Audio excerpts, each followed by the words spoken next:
Shaolin shadowboxing. And the It's Wu-Tang Chinese sword New style. Year. Everybody was kung fu fighting. Everybody was kung fu fighting. We got this. If what you Get say is this true, the all ready for Shaolin and the you. Wu-Tang could be dangerous. They're talking about the Poontang clan.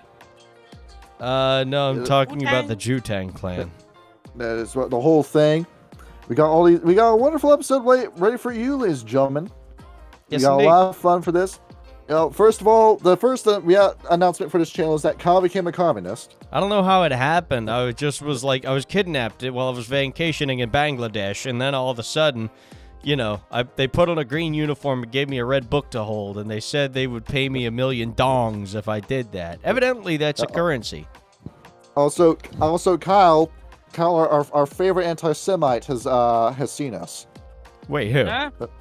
Our favorite anti-Semite posted stereo notes. We've been blocked by Ben Garrison on Twitter. I don't even know what. He made an anti-Semitic comment today, and I called him an anti-Semite to his face, and he blocked me. Oh, well, you're in charge of the X account. I didn't know about that. That's the whole thing. It's like this man's like known to hate Jews ever since the early 2000s, and he still keeps doing this shit. And then he acts like this when you call an anti-Semite an anti-Semite. Yep. That's the whole thing here. Well, now he's now facing a consciousness crisis because now he actively supports Israel's greatest asset after all. And then he Well, realizes denying- that one of them was, blackmailing a bunch of, rich people and politicians and getting them to have sex with We children. now have the full release of the file. Well, no, you know what? CoffeeZilla's video is still up. Wait, He what? said everything in that. So, CoffeeZilla's been all over these files ever since they've been coming out. Oh. Yeah. The minute that CoffeeZilla enters your call, Kyle, just hang up the phone. That's all you gotta do with them. Basically. Well, why do these guys stick around and answer CoffeeZilla's questions? I don't get it. I don't know.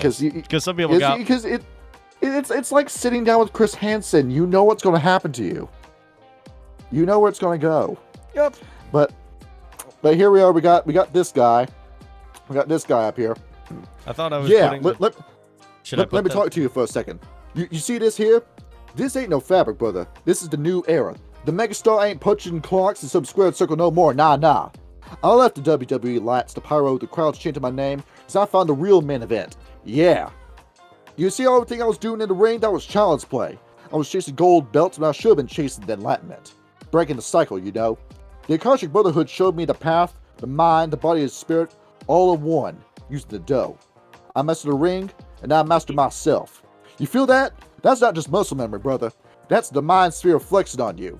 I can read your thoughts before you even think them, brother. Bend your perception.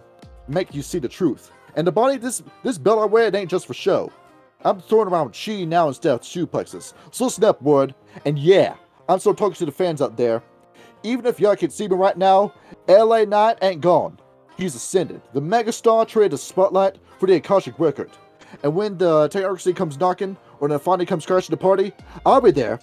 Red gi, black belt, LA Knight across my back. Recognize the name. Yeah. What page? Was that not a page? Was that you? That was off the cuff. That was me. Okay, I was confused. That was off I the didn't read dome, this. bruh. Where is this coming That from? was me. I'm super pissed off. The Royal Rumble was last night, and LA Knight lost. Not even in the top 8. Like, fuck WD. I hate that Triple H, man. Do something with this man. He's the most talented man in your roster. You don't want to do fucking anything with him because I don't know. Come on. All right. Let's go. We are going to go, for the most part, over first edition because second edition, Kyle, reading Mage Revised is just fucking miserable, man. I hate it. That's why I read Dog. the original one. I was just like, original's probably fine. And I was right. I don't get it. Why is every Mage Revised book so boring? Oh my god. It's good.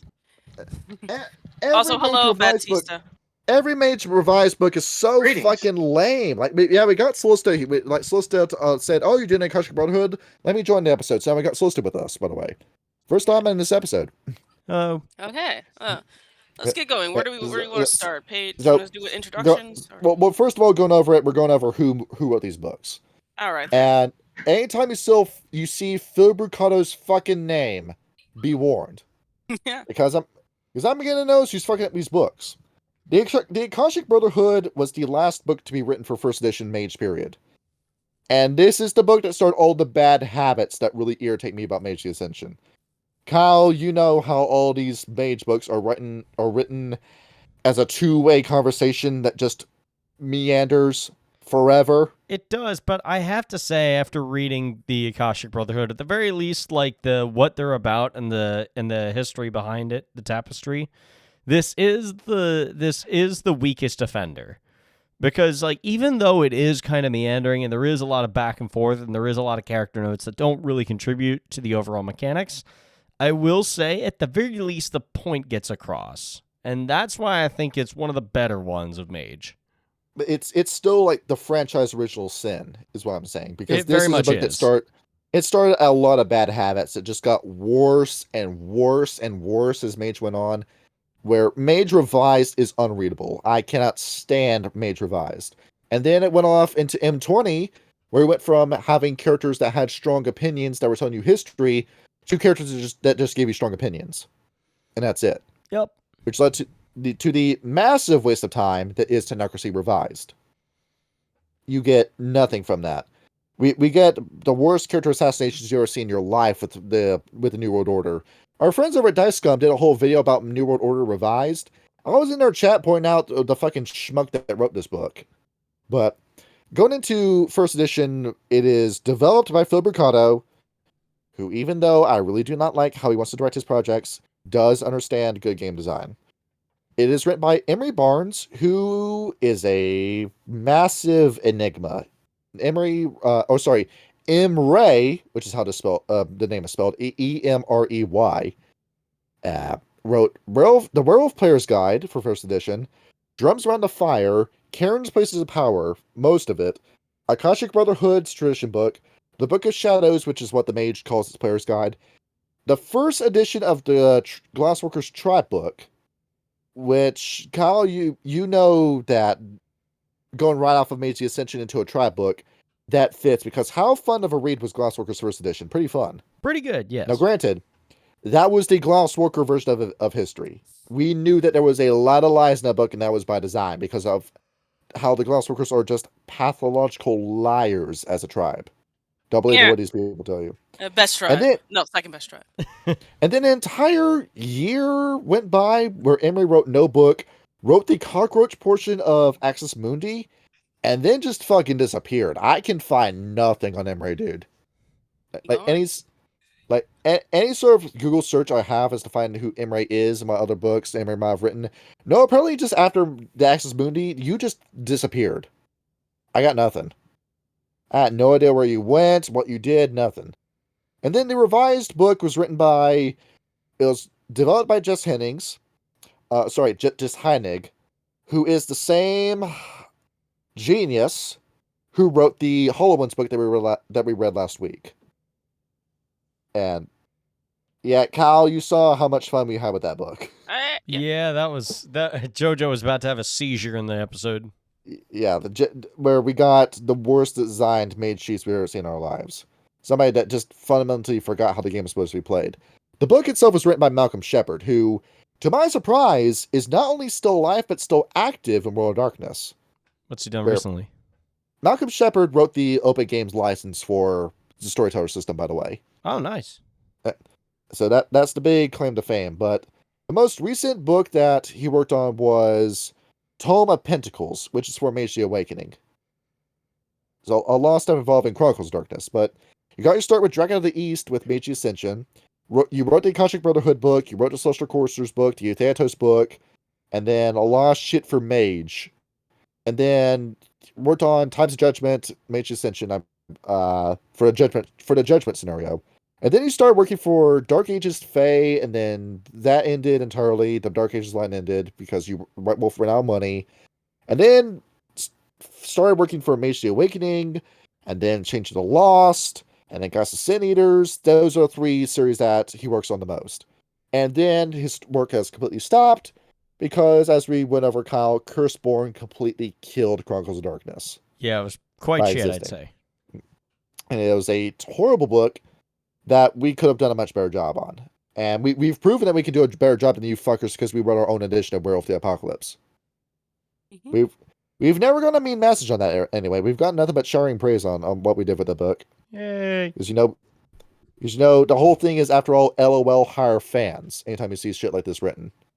And it worked. But Yeah. going into the Akashic Brotherhood book, now the difference between first and second edition. Second edition tries to be informative, tries to be respectful of Asian cultures and all that horse shit. Like, I'm not shitting on your work, Malcolm, but revised Akashic Brotherhood is just really boring. It's not a fun read. I was just constantly losing disinterest, constantly losing interest in what I was reading.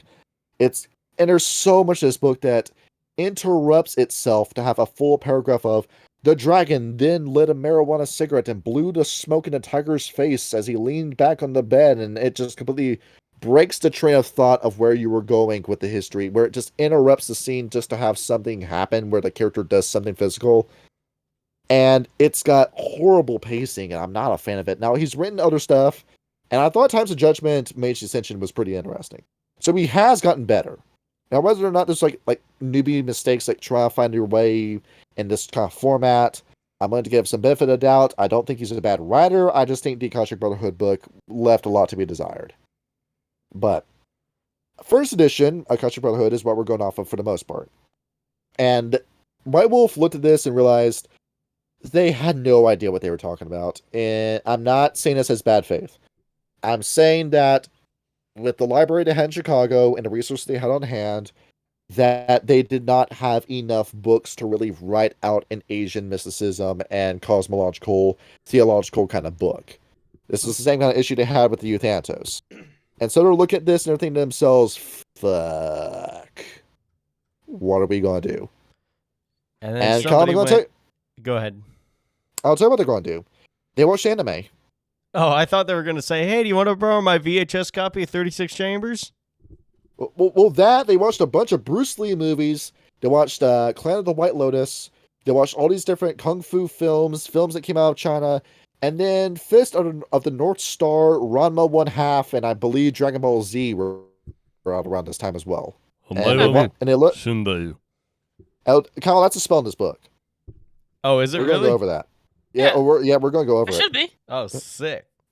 And they just said, you know what? We don't really know like any sort of deep thing about this. Let's just make the anime Mage. And so they did. And it's fun. The Akashic Brotherhood is really fun. Howler is in a game of Mage Ascension that run on Tuesdays. Yes. And you know Chief. Yes. Yeah, Chief immediately gravitated towards the Akashic Brotherhood the minute I told him what they were. And they are fun. And in the Spelljammer game, you saw that he was playing as Charm, who was a Gitsurai fighter that was very monk-like, but no, we were going down a Star Wars route with that character. And that's kind of stuff that Chief really likes. Chief really likes kung fu movies and Asian action flicks like that. And the minute I told him what the Akashic Brotherhood was, he was all, yeah, I'm super into it. He wasn't going to say, hey, this isn't Asian enough. This isn't respectful enough to Asian cultures. I'm not going to play it. And I think that anyone that says, oh, the Akashic Brotherhood was a bunch of bad faith and it was a racist book because it didn't pay the respect it was due to an Asian culture, guys, this is a tabletop RPG. Shut the fuck up. For real. Yep. For me, the Akashic Brotherhood was one of the things that signaled that they were serious about including religion in the game. Yeah, because it brings up Buddhism and Taoism by name. Did they know everything about it? No.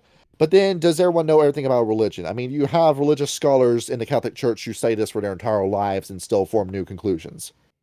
Claiming that you're an expert on Asian mysticism, especially if you're a liberal living in America, you can shut the fuck up with that shit. I ain't taking any of that. And there's so many people in the White Wolf fandom that have bad faith arguments like that. Like, Kyle, I told you back when I was talking with Rage Across the Internet how everybody was saying, oh, the Stargazers are racist for being too many different Asian cultures. Well, Asian culture started in India and then spread out and influenced everyone else. Of course, it would be Pan-Asian. Yeah.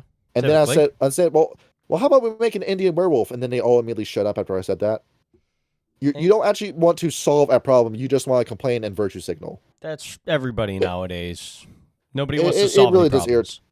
it really irritates me just how the political sphere of tabletop gaming is. I'm glad we got more people come out of the woods. Yep. I'm glad we're seeing That's that. why we got the server. If you build it, they will come. Yes, they will. So now we're here. Basically the entire Akashic Brotherhood First Edition is just history. Yes. History. You have to work it out through this constant back and forth dialogue where none of these characters ever shut the fuck up. Well, certainly not. Damn. Also, they call the three the triad differently. You have to remember what those are as you read. There's a whole cosmology in this book too, and then there was one terminus that I looked at and I said, okay, White Wolf, I guess I'll just talk to you later when you feel like taking this shit seriously. Take a look at the words. It was choppy sake. And when I saw that as a term, I said, oh, okay, how about we just take this entire terminology section, let's just rip it out of every copy of the book that we find. Oh, what's wrong with that? Choppy sake, come on. You can't come at me this whole dictionary section, and then you have that as one of your dictionary terms. I immediately lose any and all, you lose all seriousness when you do that. But then again, if you're just seeing this as a Akashic Brotherhood, this is just here for fun. It's just a faction for you to have fun with. Then you can go into it and have fun with it. I don't think you can do this with the Verbena. Because Kyle, is this objectively a bad idea? It's not, but it was not handled very well, the Akashic Brotherhood. You can say that in terms of Kyle, the Order of Hermes, also Chorus, and even the Sons of Ether, these are more developed ideas compared to the Akashic Brotherhood. Yeah, definitely. But I don't think the Akashics are a bad idea. They just have crappy books. They just have terrible execution. Who doesn't want to be a kung fu martial artist, man? Yeah, because it's fun. It'd be awesome. It's just really fun. But the thing is that, like, to compare it to Werewolf, I remember we made a big deal about the fact that the developers of First Edition Wendigo actually spoke to tribe members of the Nunavut Nation in order to get more information, to make the lore more accurate, more respectful to the culture. They could have just as easily done that. And then they hit them up in Second Edition. Yeah, exactly. And they could have just as easily done that here for the Akashic Brotherhood, but I don't know if they necessarily had the resources to do so at this point. Yeah, because we're going to make a long-distance call to Asia and call to University of Tokyo to talk about this TTRPG book with a man that doesn't even speak our alphabet. I'm sure they can find somebody who knows about it. The University of Asia. Because by this point, we do have access to more information, but that was not a thing back in 1995. Because we were still relatively new to computers around this time. But going into this, the history of the Akashic Brotherhood, which is basically this entire book. They lived on Mount Meru at the beginning. A mountain that was basically the Chinese, Japanese, Asian version of Mount Olympus. You go up to this mountain, you have to go walk right into heaven, and you get to talk with God himself and all the other people in the Deva and the Loki realm. Kyle, have you seen the model of Samsara? Samsara? No, I don't think I have. Now, I was talking about this in the server before you got to the call with me, that we have a cosmology model that we got to go over in this book. Now, there are 6 realms in this cosmology.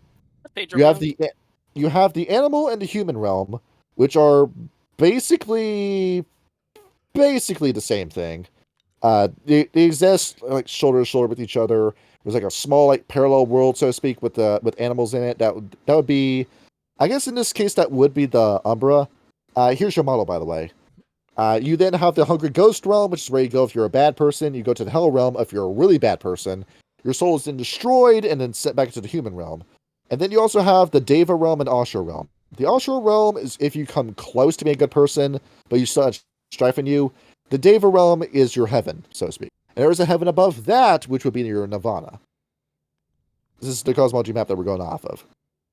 Is this in the book, or this is just something? Well, that's something that's the mysticism that we gotta go into. It's not in the book itself because I don't think they knew that was a thing during this time. Fair enough. But here you go. You got this model, and going along the lines with Mount Meru. After speaking with the Deva and the Ashura and Mount Meru, they don't name him, but it is him. The worm gets involved. And the worm looks at this and thinks to himself, we have an entire beautiful mountain over here where they're learning about heaven itself and how this reincarnation process is supposed to work. What if I just ate the mountain? And so he did. Easy. It's hungry. It's hungry. And this is back when the consumption worm was everywhere. Basically, how it works is that the mountain ends up losing its favor, where before it was devoured by the worm, the people on the mountain were starting to be this insular community, and before the worm just jumped the gun and ate the mountain his own damn self, he was sending all these beasts that we would know today as Fomori, or just possessed humans, to kill the people on the mountain. And then a guy who is unnamed came onto the mountain and said, you know what they're doing this, right? No. They're doing this because they see you as an other. I'm going to give you a 3-day lecture that explains to you what you're doing wrong. First day of the lecture, he says that you're not supposed to be isolationist. You're supposed to talk with these people and tell them about the conclusions that you have learned. You need to be a teacher. You can't just hoard this information for yourself on the mountain like a hermit. You can't just do that. Because, Kyle, what tends to happen when you do that? Good things. You remember first century Christian beliefs? Not very succinctly. We had a man called Hermes Trismegistus who would go on top of a mountain, beat himself half to damn death with a lash, starve himself, and then stare directly into the sun, where he claimed that a devil snake said, behold, mortal, I have locked you in the material plane, and you can never see God ever again, and then flew back into the sun. And then he came back talking about Abraxas and the Demiurge, and that led to Gnosticism. Which is a heretical belief. Some wisdom in it. He said some things that do make sense, but it's based off human experience, but that almost caused Christianity to completely derail, and we had to get the apostles on writing the 4 Gospels ASAP before this guy completely derails the story. Because after all, the 4 Gospels were not first-hand written accounts. These were accounts that were written around 30 years after Jesus passed on in heaven. And I think the Gospel of John was written on John's deathbed. Because he was old as shit when he wrote that. Yep. I'm using very biblical language with that. And the second lecture was, I need to tell you something. This world around you, this is an illusion created by humanity's desires, hatred, and greed. Everything you're seeing around you is nothing but smokescreen. Now, what he means by that. Are you familiar with the Unabomber's Manifesto? Oh my god. The Industrial Revolution and its consequences have been devastating to the human race. Now, I am putting off of Vsauce and Ethan Klein. Like, this was the best conversation that the H3 podcast ever had. And it's fallen off ever since, but he is leading the charge of Hassan Piker, so I will stand behind him on that. He's a covetous, envious man, but Ethan Klein isn't right in this scenario. But the whole conversation they had on the show was about futurism, and how a lot that was in the Unabomber's Manifesto was a lot of beliefs that futurists have today. Because, Slouista, why do we care about space? Why is this thing that we're doing? Why are we spending billions of dollars on a space program to fly out into space where this money could be used towards anything else? We're not going to live on Venus. We're not going to live on Mars. We're not going to live on the moon.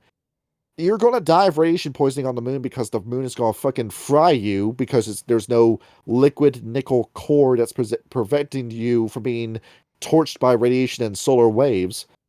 And then on Mars, you can't do anything with Mars because all the soil on Mars contains lead that is either going to kill your crops or it will poison you if you eat the crop.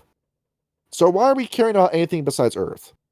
Did you ask Badissa that? 2 reasons. Well, anyway. The resources on the moon is they'd really like that tritium-3, and whether or not the moon or Mars are colonizable, they've convinced themselves of fearfulness for apocalyptic concerns, and that even if it isn't a means of the whole of humanity escaping something, they think that they and those they choose might be able to escape a fate. But this is all theory that we have at the moment.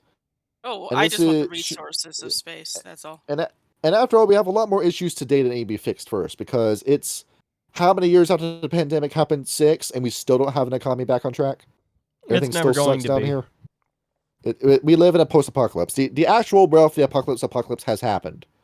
and it was not as interesting as we thought it would be. Yep.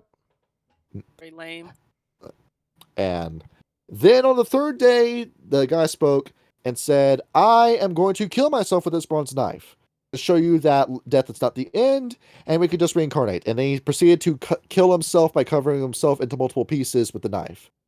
Now that raises the question, was like the knife just, like the hand was just moving down the line, crawling along with the knife, cutting up the man by that point?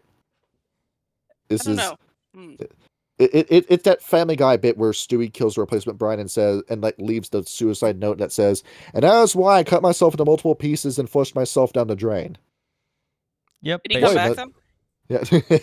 And that is why I killed myself, chopped myself up into pieces, and threw myself in the garbage. Yeah, guy must have had some demons. When they want to be funny, they can be funny, but they just choose not to be most of the time, and that pisses me off. And so he died, and then the Akashics, while they're thinking about that, kind of the War of Shame happens. The War of Shame, where the one Sean, who we thought were going to be the protectors and champions of God and humanity, became evil after the Yama Kings got to them. The Henge Yokai could not tell enemy from ally and killed all of humanity in Asia. And the Akashic Brotherhood just watched it happen, and all of a sudden their mountain was gone. Yep. Boom. Sounds about right. There was just a bunch of ocean where there used to be a mountain. Now the Sons of Ether have a theory that wasn't a mountain, it was a continent. Like this whole like Atlantis theory that they had where all this land just sunk to the water. And well, Sons of Ether, if you were so fucking smart, you would have discovered it by this point. You fucking idiots. We have a low opinion. We have a low opinion of the Sons of Ether on this channel. And after they went away, 3 spirits approached them, those who lived a harmonious way. It was the dragon, the tiger, and the phoenix. 3 celestial spirits from heaven that said, don't worry, you can still work up with this. You don't need a mountain. You just need to practice the right way. You just need to live the right life. You reincarnate about enough times, and maybe you'll get to be where that man with the knife went. And find out his name after you do that. And then they went away. And then the Akashic said, I need to think about that. And so they spread across all of Asia. They go from what was theorized to be around Tibet to India to China to Korea, all of Asia they go to. Wait. They find the Eutanatos. And I love the beef they have with them. They start a war of these people. Yeah, they walk down the road, and they run to these guys, and they say, who are you? We're the Charkovanti. Oh, what's that? Oh, we believe in reincarnation. You believe in reincarnation. We believe in reincarnation. How do you think this works? And they start going back and forth with each other, talking about what death is, the nature of death, the nature of the soul, reincarnation. And they find out that the Eutanatos believe themselves as a adjustment bureau, where stuff needs to happen in a progressive way. You can't just exist. You talk about the fundamental concept of the dough, Kyle. It is, to the Akashic Brotherhood, it is what it is. Whatever happens, happens. Everything works. Not everything works as intended. Everything just works. Kyle, if your phone breaks on you, it's not working. It's working at being broken to the Akashic Brotherhood. It's serving a purpose. Dumb. Well, it's serving a purpose, Kyle. It's serving a purpose of being broken. It's not the intended purpose, but it's doing something. Well, the intended purpose of my phone being broken is for me to get a whole new goddamn phone. Yeah, you went outside. Yeah, haven't you heard the term choosing not to decide is still making a choice? That's true, yeah. That's the Akashic Brotherhood when it comes to this. Do nothing and all will be well. That's what they think heaven tells them. But the Eutanatos believe that you need to do something. Everything needs to work for a reason. Everything needs to happen for a reason. You can't just have stuff happen. You need to have control, which is where their usage of the entropy sphere comes into play. The Eutanatos aren't going to live with it is what it is. No. If you can do something about it, you are obligated to do something about it, which is what has led to the Eutanatos being a very proactive, but it is also the same tradition that has made a lot of mistakes throughout history, because these are the guys that made Vormos, after all. Who is like the villain of the 9 traditions. A rare Eutanatos cell. And the Akashic Brotherhood is looking at them saying, so how are you being proactive with this? Are you just killing people in India? You are killing people in India. Oh no, we can't let you do that. And so we kill people. And so the war called the Himalayan Wars began in 900 BC, which went on for years and years, and the Akashic Brotherhood were winning. It was led by a Chan Yu, who decided that all mages need to be slaughtered. And how were they doing this? Martial arts. Kyle, the original intention behind martial arts as to why they were developed was that it was the weak needed a means of defending themselves from the strong. If a guy's come at you with a knife or a sword, but he's just swinging it wildly, through right discipline and knowledge, you can turn what looks like a hopeless fight into a win for yourself. You can disarm the man or perhaps take his sword from him, which is where you get stuff like kung fu, karate, aikido, judo, jujitsu, all the martial arts that are worth a fuck because we still teach those today.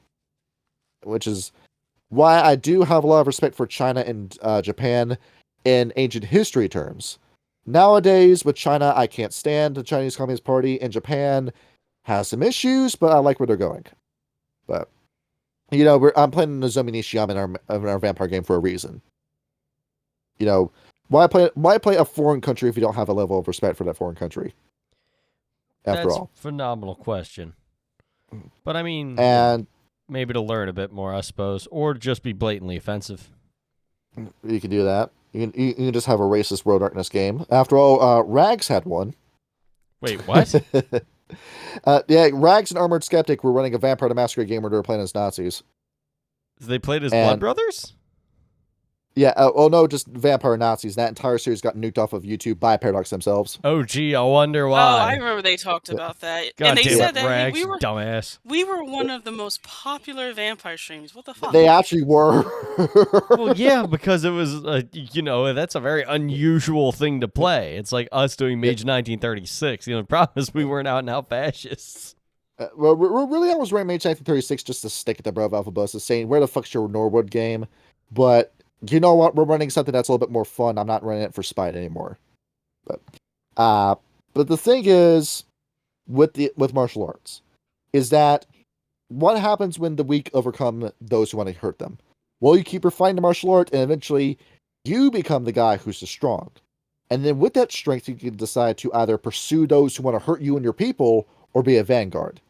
These people decided that they were going to go and pursue those who want to kill their people, or at least perceived that idea. So the Akashic Brotherhood just saw the Euthantos as these horrible murder mages that need to be exterminated. They took these perfected martial arts, and they ran after Euthantos and killed all of them all the way to the border of what would be the Vedic Empire. Well, no, the Vedic Empire wasn't really a thing around this time because it's 900. India's borders is where they take them to. And eventually the Chakravanti, after pulling themselves together, they stopped being different nomadic cults around India. They all gather together and become an organized Euthanatos, start pushing back against the Akashic Brotherhood, and they start winning. And this war goes on for years and years and years and years and years and years until we get to the Night of Fana, where, in an effort for the Akashic Brotherhood to make peace with the Euthanatos, decided they were going to do a massive rout to end the war. They called in these Celestial Choristers, who were not choristers, and these cult of ecstasy mages, who were not ecstatics, they went by other names. And they did a massive dance, this peace dance, trying to end the war.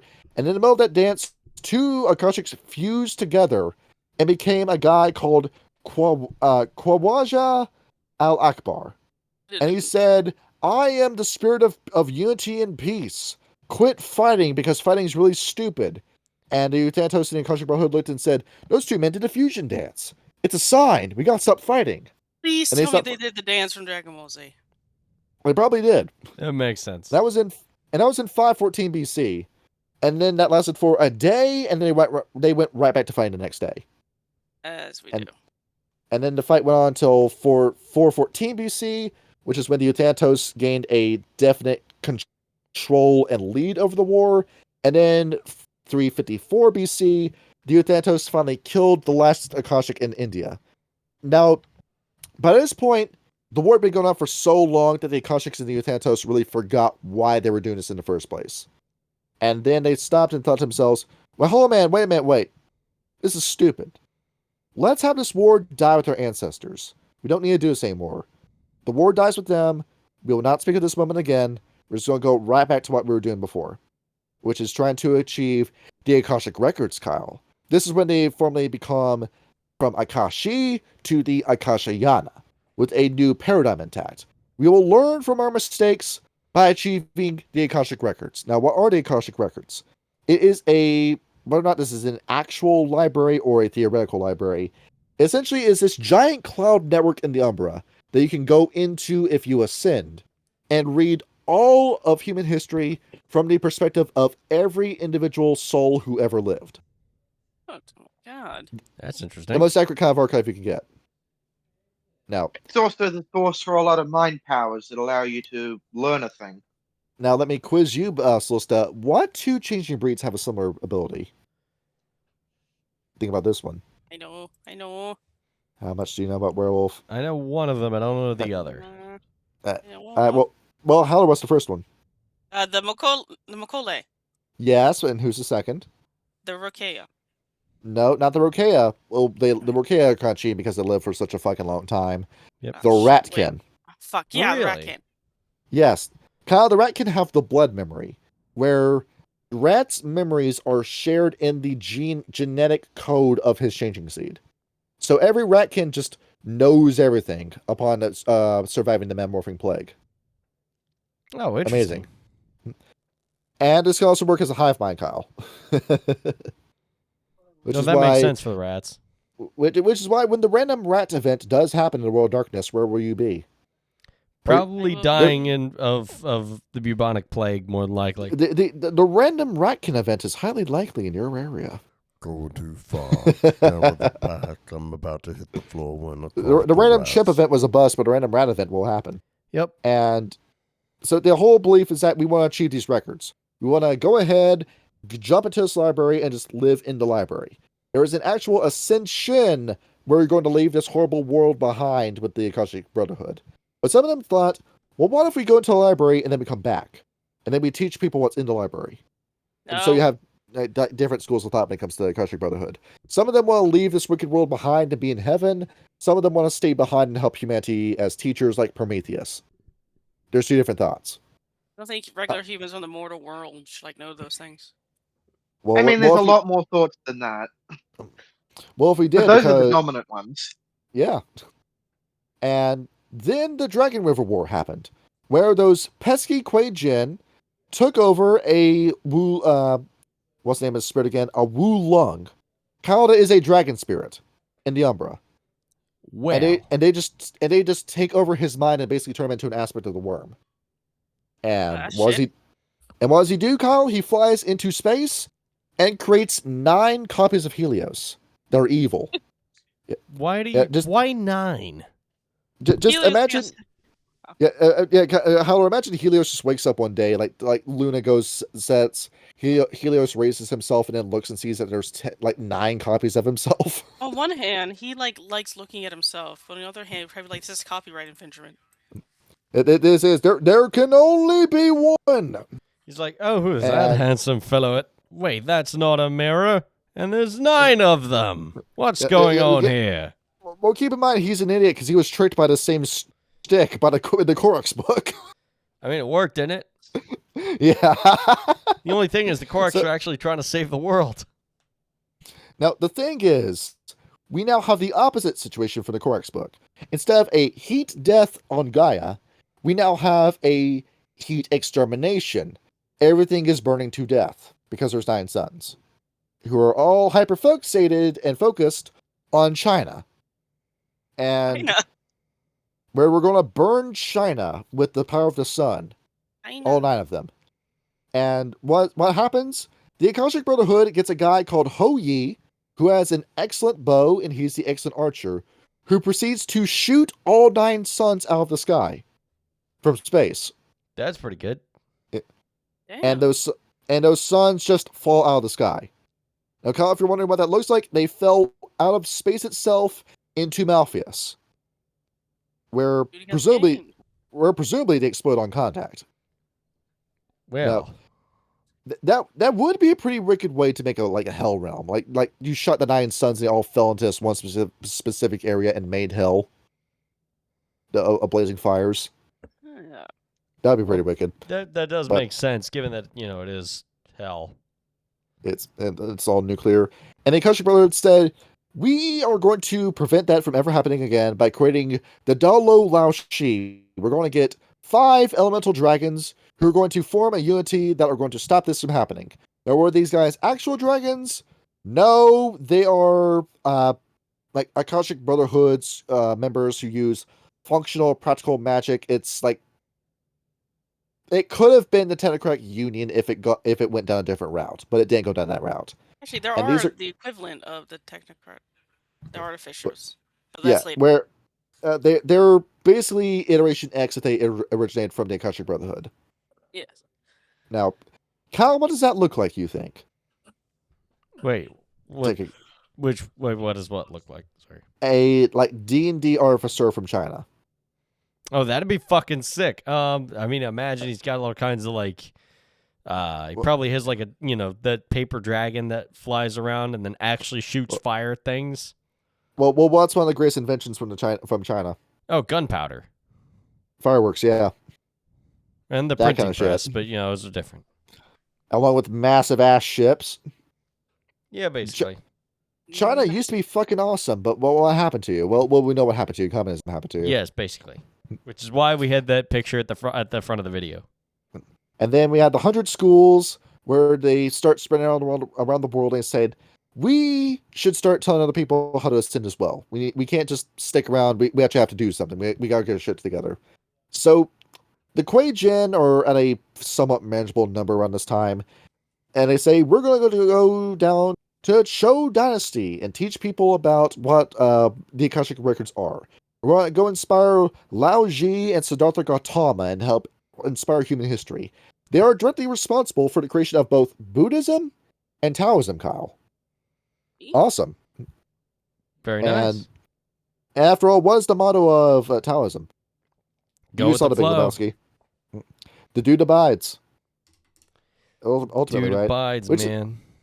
A lesson that they learned from fighting the Euthantos, right? Probably. Well, I mean, not really. Because the Euthantos are Walter, and the Akashics are the dude. Yeah. Would that make the Celestial Choristers Donnie? Yeah. And they all died of heart attacks induced by a paradox. Yep. Jesus. Yeah. And then the Burning Tiger War. From 106 BC to 100 BC, a new war erupted that signaled the end of the Third Age and the beginning of the Fourth Age. Now, you might be thinking to yourself, why does it necessarily matter? Well, what they mean by that is that the Third Age was a magical time in the Wheel of Ages where humanity and the supernatural could get along. That there was a complete unification between the two. Well, okay, that was humanity being the bitch of the supernatural. Now, the Fourth Age is humanity needs to be kept away from the supernatural at all cost. That the supernatural actively wants to destroy humanity, and that other supernaturals need to take the burden upon themselves to fight against their own kind and prevent humanity from being destroyed. Became a thing. Whereas it turns out those dragons you made, the first iteration of them got possessed by the worm. Amazing. And then another Wulong got possessed, because I don't think you guys ever came up with an actual contraceptive of preventing my giant dragon spirit from being possessed by the devil. And thanks to Qin Shi Huang himself, Kyle, the Kuei Jin swell in numbers during this time and completely chased the Akashic Brotherhood out of China. Yeah, amazing. That makes sense for Qin Shi Huangdi, because he was just a ruthless fucking tyrant until he poisoned himself with mercury like an idiot. I don't understand. Mages were like really overpowered without paradox, so I kind of feel like they should have won that fight. Now the whole thing, Howler, the Kuei Jin are very weak mechanically. They're not very strong at all. I was very unimpressed with what I read in the Kindred of the East book. But the reason why the Kuei Jin are such a deadly force in the world of darkness is because they keep making more of themselves with no consequence. You know how the Curse of Cain will mutate as you keep embracing vampires down the line until you get a useless 15th generation? There's no drawback to that with the Kuei Jin. You just keep making more Kuei Jin and nothing's going to stop you. And on top of that, the Kuei Jin don't instantly die in the sun. Sunlight hurts them, but it doesn't instantly kill them. I guess So these guys are fucking everywhere in Asia. It's an infestation that you will never truly get rid of. And by the way, pull up Emperor Qin. By the way, Kyle, there's this picture for you right there. He is the secondary antagonist of Wraith the Oblivion, Kyle. Why? Now, you remember how he wanted China to be I'll be right back. Middle Kingdom, he wanted China to be the empire that took over the world. Yes. Not even death will stop him from achieving that goal. That makes sense. He is going to conquer the underworld, and then after conquering the underworld, conquer the world. Is the plan. So is the Terracotta Palace his foci, basically? Yes. Yeah, this man is going to take over the world from the inside out. That's the ultimate plan with this guy. That's kind of interesting, actually. Yeah, as it turns out, Emperor Qin actually is one of the biggest threats in the world of darkness. That's hilarious, actually. I really like that. It turns, yeah, he knew death wasn't the end, and he just used that as a means of increasing his power. And then we get to the Dark Ages of Asia, so to speak, where you have ancient Chinese warfare, you've got Japan fighting each other, you've got all this shit going on with the shogunate. Nobody in Asia likes each other. Kyle, do not ever ask a man from China. Do not ever ask a man from China what he thinks of the Japanese, and don't ever ask a man from Japan what he thinks of China. Yeah, that's fair. That's why the Japanese always try to take over China.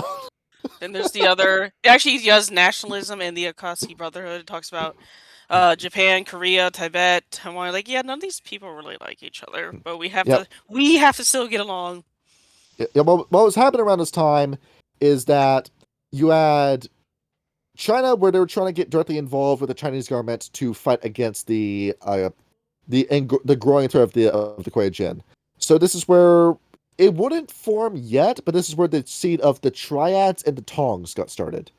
And Japan, they went over to Japan, and I think this would have been a really good plot point to raise up, would have been Shotoku no Miko. Kyle, this is a prince in Japan that decided that he was going to make Buddhism the official religion of Japan.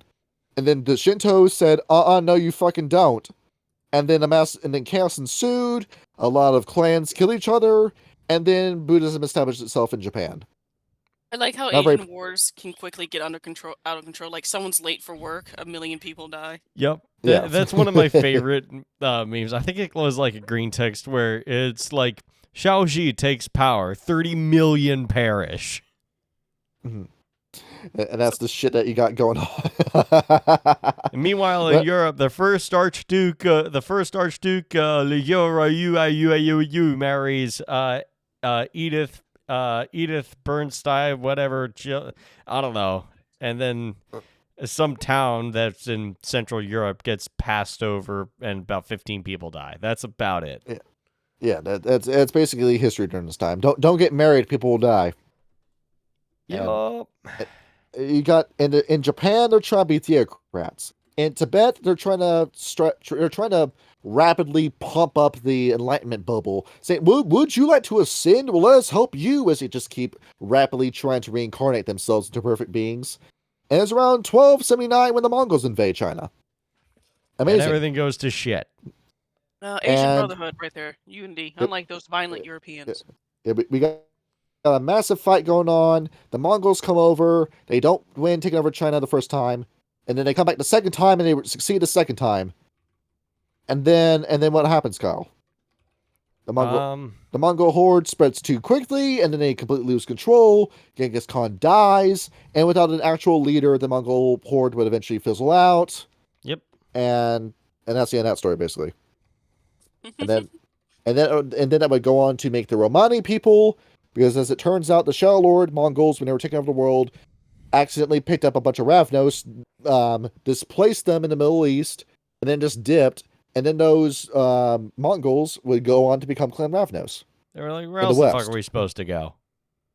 And then you have the Uyghur people, who were the people from the Middle East that got dragged all the way back with the Mongol horde, and now they're being put to death for existing in China.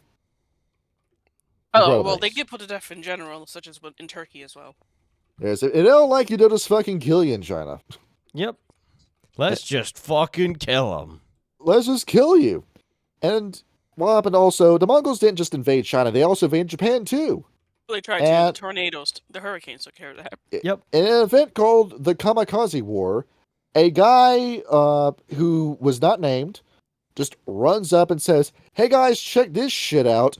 He casts a spell that just summons an entire fucking typhoon that kills the Mongol horde. And then Paradox erases him from existence. Hey, man, die for the cause. Yep. Yeah. And they literally bankrupted their entire country twice to try and fucking defend themselves from the Mongol invasion. And then a fucking hurricane just wipes them all out. And now this started a bad habit amongst the Akashic Brotherhood. Are the Akashic Brotherhood good people? Normally, yes, but they do have a radical disregard for their own lives, and it started with this event. Where Kyle, in the middle of an Ascension War battle with the Akashic Brotherhood member, it is not a matter of if, but when the Akashic Brotherhood is going to hit the massive 10 points of Paradox button in the middle of a fight. If he is losing. Where the Akashic Brotherhood are known for doing a lot of suicide bomber tactics, where a Akashic Brotherhood member will just run right into the middle of a Nefandi or Technocratic stronghold, activate a big damn spell made to invoke as much paradox as possible and as much destruction as possible, and then a massive either wormhole, black hole, or paradox hole will ensue that will wipe out everyone in the vicinity. Carry this to filthy casual. That. You just run in with a big nuclear button and slam it down, and then the paradox spirits handle the rest for you. Yep. And it started during that war. It sounds like good Good time idea. to me. Hey, Yeah. listen, all I'm saying is that would work. It would work. Now, it does result in a lot of dead Akashics, because in terms of raw population numbers, I think the Akashic Brotherhood is the least numerous in terms of members of the 9 traditions. They're a bit culturally and religiously intolerant, so it's hard for them to spread. It is. And the Euthantos will just forcibly assimilate you using methods very similar to the NWO. Because They do what? they're very similar in nature to the NWO. Because they I didn't know recruit that. you. They recruit you using the same tactics where, you know, how you get introduced into the KGB and the CIA is that you need to be the top of your class and a fucking genius to work for the government. Basically, like for the CIA, Euthantos for the CIA, you just give them your birth certificate and they call you. Define genius. Well, 4.0 GPA, you're on top of your honors classes, you got all of your AP shit, you have a high IQ score. Helps if you're All a these cold-hearted psychopath that doesn't mind destroying your country from the inside out. Yes. And the Euthantos do the same methods where you look for people who are geniuses like that, but instead they bring you into a shadow government of the Adjustment Bureau. So, the Euthantos are fine in terms of numbers, but the Akashic Brotherhood, no, they are probably the least numerous. I believe that Susokors right now make up the highest, though they are declining because they are riding off that sweet Christian high. I mean, the Abrahamic faiths are currently the majority of religion worldwide. Yeah, they are always going to be, considering what countries they're based in. So I think the Susokors would be the most populous, even though they are currently declining. Yeah, the Sons of Ether will be right behind them. And then probably the Virtual Absolute after that. Considering What do you think, Baptistas? What do you think about that? I think there's only about like 7% Buddhists in the world by religious group. Yeah. Like probably like 1 in 100 of them is probably a mage or a sorcerer. And that's it. The problem, he was right. The problem with having an isolationist ideology is you don't spread it. No. And I think the cult of ecstasy could be lower because of the sheer death rate of ecstatics. Yeah. Also, it depends on like what era. Because fun fact, during the Great Depression, drug use actually went down. Nobody could afford that Nobody shit. could afford it. No one can afford it. So like, it depends. Is your ecstasy so expensive that people actually can't afford it anymore? And 20 years before that, you'd come home from work and your wife would be sprayed out over the kitchen table high out of her fucking mind on opium. Yeah, you see. yeah, They used to put cocaine in the drinks. being a stay-at-home mom delicious. was cool. Being a stay-at-home mom was cool back then. You just did drugs and did nothing all day. Oh my god. That was it. You just pop No. some Prozacs, you put on Desperate Housewives, and just let the kids do whatever the fuck they want. Just don't kill each other, children. Okay. And then the Screaming Ghost Purge gets brought up, where it's 1356, where a bunch of Akashics got together and killed a bunch of Kuei Jin through allying with the Red Turbans, where they officially became known as the Triads and the Tongs. You know, Chinese gangsters. Yep. Legitimately Good thought job. you were about to say Red Talon there, and I was incredibly confused. Reverse Red Talons, instead of being wolf supremacist or human supremacist. What if, what if these are humans that are trying to kill other humans? You know, temporary. You make Given the crazy shit the Triads do, I mean, the whole difference between the Triads and the cartels is that the Triads don't record their crimes. yeah. Yes. In Australia, they already got Red Talons selling drugs. All right. And even then, with the Triads, they don't even do crimes in China anymore. There's a whole bunch of like government shit they do.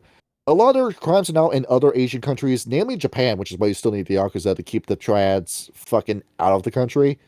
But funny enough, Central and South America is where they do most of their operations now. The whole fun thing about that. You know, we did a whole operation with Nicolas Maduro with Venezuela about the drug trade. Trump isn't ready to have a conversation about the Triads. Oh, I He's not already ready for know that. that a lot Well, of no. his drugs come from China. That's okay. They're having a population decline. We're going to put a scapegoat. We're going to blame Nicolas Maduro for this shit. I've never seen a man want to kill another man more than that. Well, all of South Yeah, America kind of did support it, so a lot of people did want him dead. he was tweeting at Nicolas Maduro saying your life will fucking end in 20 minutes. Yep. There are a lot of Basically. conspiracies It about is what some Maduro gang was shit, really though. about. Well, Kyle, here's a picture of what happened in studio notes. Oh wait. He just woke up. Oh yeah, I saw that recently. That was something. Although in China they almost did get Xi Jinping. There was almost a coup, but they stopped. There it in time. was. My roommate told me about that on the news. I'm like, you can't be fucking serious. And it wasn't. We were We live so in They close. killed like their times. whole goddamn family too. Eh. And then the Grand Council of Nine introduced themselves. It looked like the Akashic Brotherhood was about to split because none of the branches are actually talking with each other. Tibet, China, and Japan can't get along. And then the Order of Hermes slid in and said, "We are the Order of Hermes, and this is our friend, the Verbena. We brought the Verbena with us to show you that even though we don't agree on anything, we can get along and work against a common goal." Well, what's You the have to common bring- goal? What? I was like, did you Yeah. have to bring the Verbena? No one Yeah, else. all of them. You brought the fucking Verbena with you. These guys have like do human sacrifice. There's no one They're- else who could have done. They were looking through, but the Call of Ecstasy never answers his phone. The Social Chorus was busy that day. The Dream Speakers, well, when was the last time you saw the Dream Speakers in person? And they thought this And- would impress the death cultists. And the Euthantos were the other option, but they don't really like the Akashics all that much. Maybe don't invite the Euthantos. Well, at least like it's gotta be Verbena. It's the only Yeah. option. And they bring him over and say, "Here's our human sacrificing sperm wizard, and we can get along because we need to fight the Technocratic Union, and you gotta help us." And the Akashic Brotherhood looks and says, "Okay, who else is part of this?" Well, we got the Call of Ecstasy, Social Chorus, Dream Speakers, Euthantos. Well, Euthantos, working with you? Yeah, you got an issue with them? And the Akashic stopped for a minute and said, "No, we don't really have a reason to hate them. Now that we think about it, we'll try to work this out," which they did. It is noted that the Akasi sorta also don't like the Celestial Chorus because they don't like the monotheist religions, and they also believe that Celestial Chorus were helping the technocracy. The idea of there being one god above all freaks Asia out in cultural values. Their whole culture has proven time and time again that one man should not have all that power because it will go to his head and he will become corrupt. You can read all of Asian history and find out that that is the case. So the idea of an almighty being that can't be challenged, period, that is never going away, freaks out a lot of people in Asia. Yeah, you read all the like every JRPG is like go kill God. Which is where we got That Shin said, Megami Tensei. that said, they have fairly similar ideas with the idea of a jade personage and a mandate of heaven. Yes. And with the Akashic Brotherhood, they join, and there's one other party that's with around this time, the Slouista. We will talk about them some other day. And they join them, and they say, okay, so this technocratic union, what are they like? They want to create a world of order and reason. The Akashic Brotherhood thinks, well, we're kind of doing the same thing, aren't we? Is that bad of a thing? Without any sort of heavenly connection. And the Akashic Brotherhood realizes, so they want to erase the Akashic records, and the Order of Hermes says, I don't really know what that is, but yes, they want to do that. And that convinces the Akashic Brotherhood to work with the traditionalist. They're like, oh, they're going to bring order to they're going to bring, like, complete order and control to the world. Okay. And they're going to destroy your tapestry. Real shit. And they didn't take it too seriously until 1438, 1439, and 1440. Everything that happened on the Silk Road leading between Mongolia and Burma was suddenly erased from the Akashic records. Just anything that happened in that area during that time, during those 3 years, is just gone from the records. And there's no explanation for it. They don't know how it happened, but they're pretty sure the Technocratic Union has something to do with it. Which is what motivates them, because some way, somehow, the Technocratic Union has the power to just erase history from the Akashic record. So That's what will kinda happen if they scary. mess this end? It's just Yeah, fascinating considering how pro-censorship China is now. Along with What how, secret could they possibly be hiding with such vicious exact. redactions? Well, we don't know anymore, because all the members of the Technocratic Union that could answer that are now dead because of the Wicked Nightmares. So we will never get a proper answer. But 1470, the Great Betrayal happens, where Halel Teomim, I think is how you say his name, of the Slouista killed just about every major archmage of the Nine Traditions. And the Akashic Brotherhood said, well, that sucks. He's going to reincarnate. We're not that worried about it. Damn, bro, that's a bummer, man. Wait, did he reincarnate though? Yeah. I thought it was gonna be a situation again with like the stargazers that they never reincarnate again. Like, oh shit. Yeah. But the Slouista, we'll do an episode on them later down the line. I think there is enough content on the Slouista to really talk about them, because they go into an alchemy direction that I find more interesting than the actual Order of Hermes. I feel a little bit sad seeing that. The Slouista are more interesting to me as characters than the Order of Hermes. I mean, the Order of Hermes have a lot going on, and like... Well, it's you have so much information fatigue with Order of Hermes, too. Which is why you said we're probably gonna make that like a two-parter if we do get to that. Oh yeah, it's gonna have to be. There's too much information in it. Then 1644 happens. The fucking weak, shitty, corrupt Ming Dynasty falls to Manchuria and the Wulong troops. The Kuei-jin come in, wipe out the Akashic Brotherhood again, and then ruin China forever. And then they go into the Ryukyu Islands, ruin it there. The Anu people's records are destroyed, and Asia basically goes to shit spiritually around this time. And the Akashic Brotherhood throw up their hands in the air and say, well, we're kind of fucked now, aren't we? And then the Europeans start showing up. Yeah. And then the Europeans start coming in. And who comes in right after the Kuei-jin come in? The Technocratic Union steps in. Hello there. We're totally your friends. It's fine. Just let us move in. We're gonna set up shop. Don't mind us. And Kyle, Nathan, there is a whole blank section in terms of the Victorian era during this part of history. And let me pull the political cartoon as to why there is. Let me just go ahead and send this to you. Yeah, that cartoon right there is what was happening in China during this time. Hold up. Let's see. Basically.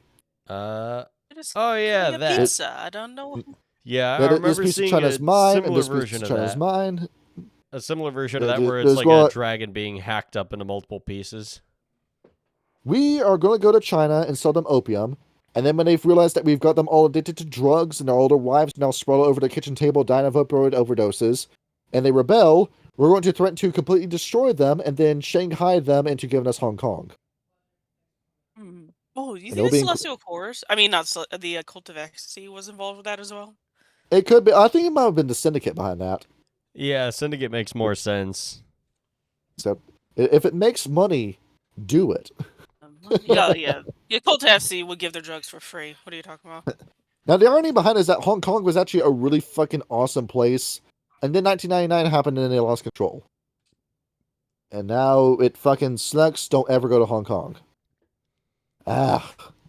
I hate it when a place that used to be a really good tourist destination goes to fucking shit. I mean, The people probably there are still so go. desperate for freedom. Yeah, I really want to go see Russia for a vacation, but now this shit's going on, and now I don't think that's going to be possible. Well, no, I mean, give it like 20 years and it'll be fine. And then, in the modern age, the Technocratic Union has now completely fucked China, but they were trying to get shit back on track. The Akashic Brotherhood realizes, okay, we need some help for the white man. And so they start teaching all these people what Kung Fu is, and because nobody in America actually knows what a real fight is supposed to look like. And after they come in I and help already out know what a real fight is. It's because I shoot them. you just gotta use a gun. Yep. But there's no real display in that. We're going to do the Boxer Rebellion where we have the tattoos that repel bullets. But it actually worked this time. This is a gun sphere, though. And after the Boxer Rebellion happens, they start teaming up with America. A bunch of Akashic Brotherhood members go to America, go to Asia, and set up little Chinatowns where they start teaching the white man the ways of the Akashic records. Isn't Which the they Box didn't Rebellion where they tried killing the Westerners in their country? They were. And then the Akashic Brotherhood realized that wasn't going to work. So now if you can't beat them, join them, you know. Or make them think you're joining them, and then they join you. Ooh. Yep. And then World War II happens, Kyle. And then China Wait, two. gets What happened to fucked one? by You Japan. skipped one. No, what the fuck happened in World War One in Asia? Nothing happened. Japan was involved in World War I. Japan was like, Who oh, gives hey. a fuck about World War One's Asia? World War Two. Basically, Japan was like, oh, hey. Germany's at war with a bunch of shit. Hey, allies, can I take a bunch of their islands in the Pacific? And they're like, sure, fuck it. And they go over to India, and they eat people. Oh my god! And it was incredible. Yep. All the fun stuff you get to read about Unit 731. That's not where an arm's supposed to go. Where the Chinese Akashic Brotherhood members thought they were fighting other Akashics, but as it turns out, no. You were fighting Worm Beast. You were fighting Kuei Jin. You were fighting the full force of the Technocratic Union, Imperial Japan. Probably in the Fundy there too. Oh, shitload of them. And the Akashic Brotherhood is almost completely fucking wiped out. And the Akashic Brotherhood just sits on the bench. Their head is in their hands, just looking at the ground, thinking it's over, it's over, it's over. And then the Stargazers sit down next to them and say, First time been in this situation? Yep. Do you think the Akashic Brotherhood and the Stargazers know each other? Oh, yeah, they do. That's mentioned in the book. And then 1998 comes around, and the War in Heaven happens, Kyle. AKA, the New World Order and Iteration X reaches the ethereal realm and tries to destroy heaven itself. Is what happens. You try to roboticize the Heavenly Kingdom. I don't think that's going to work. Well, it almost did. They almost got away with it.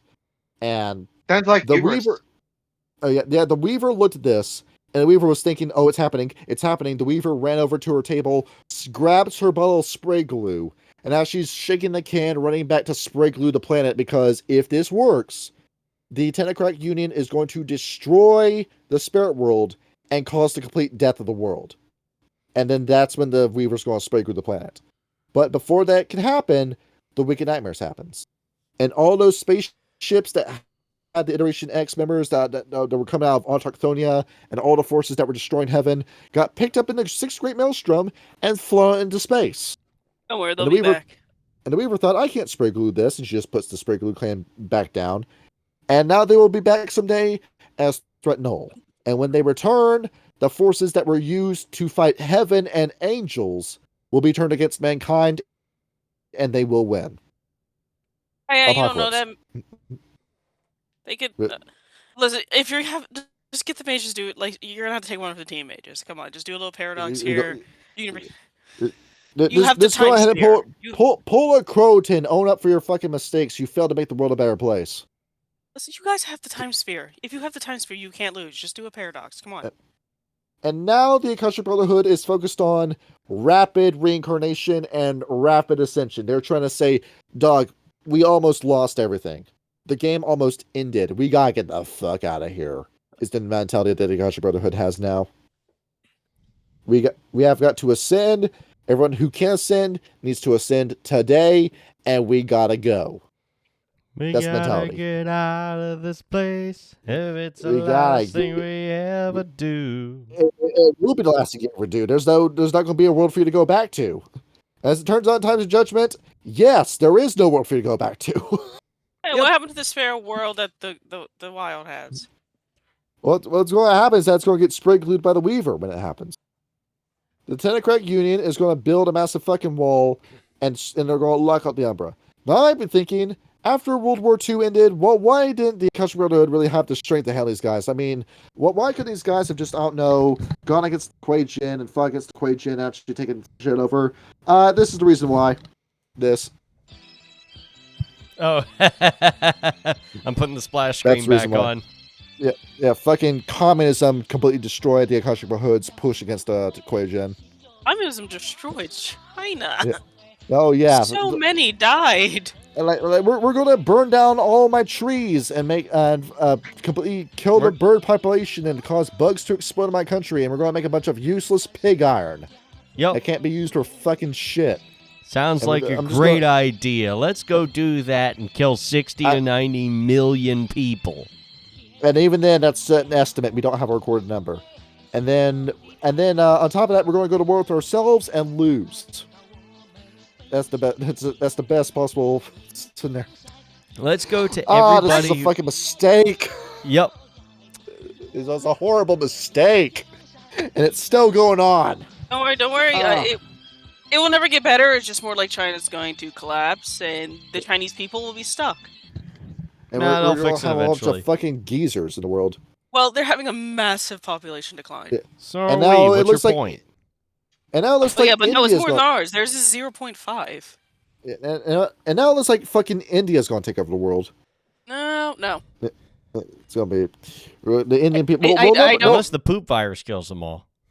No, I Yeah, don't care how many they have. When half your population still shits outside, you're not a first world civilization. Newspapers are still a thing in India because most of the country does not have access to an internet. No, one or two cities in India will be a first world civilization. Yeah, I was reading an article about how the newspaper industry is growing in India. I was thinking, fucking how? How is that a thing? And as it turns out, because you don't have a TV, you don't have a computer, you don't even have a phone. India. Oh, I won't say like India's fascinating. It's a nation that exists in every time period at once. It really does. Nice. In a timeless wonder that is the Indian Peninsula. And now we can close that. Let us talk about how to be an Akashic Brother, because we got a bunch of pre-made characters on page 48 where it said, you remember all that history we just went over? Here's a fucking superhero to play as. I know. I looked down there. I was Oh, like, "What the fuck is God. I'll let you Superman try doing my here?" Wu-Tang Yeah, style. and an actual What a cat. superhero. And he's quoting Batman with it. Isn't there a Marvel character called Iron Fist you could have been quoting? I mean, Isn't there- Yeah. but, everybody recognizes Batman. And then it goes into the reincarnated Yogi, and then pretty cool. Then we get the street tough reincarnated blue skin. We'll explain what that is in a minute. Basically Brandon Lee as a mage. It turns out the bullet in the crow didn't actually kill him. He just ascended. There you go. It's Johnny He's back. Cage. And then we got Black Johnny Cage as the next character. The orange And- robe. Oh, did we go over orange robes? But we're about to explain what that is. Okay. And it became apparent to me that this is where I came to the conclusion that the Akashic Brotherhood aren't meant to be taken too seriously. This is just an idea that you just go in, have fun with. Just have fun. Don't ask too many questions, because the Akashic Brotherhood kind of falls apart when you start doing that. Just turn Just your mage take game the into stuff. Mortal Kombat. Just take the fun stuff and have fun with the stuff. And that's what you want to do with the Akashic Brotherhood. Just don't think about it too hard. I don't know. I just keep thinking about that one cutscene from, I believe, like Mortal Kombat 9 or something, where it's like Johnny Cage walks over to the door, he opens it, and then like just the whole cast just standing there. He's like, "What the fuck ever? Good evening." And he goes, "I'm gonna take you out. I'm gonna take you down. I'm gonna take you down. I'm gonna take you out to dinner." Yes. That's such a great cutscene. It kind of blew me away how like Johnny Cage and Sonya were the OTP in that game.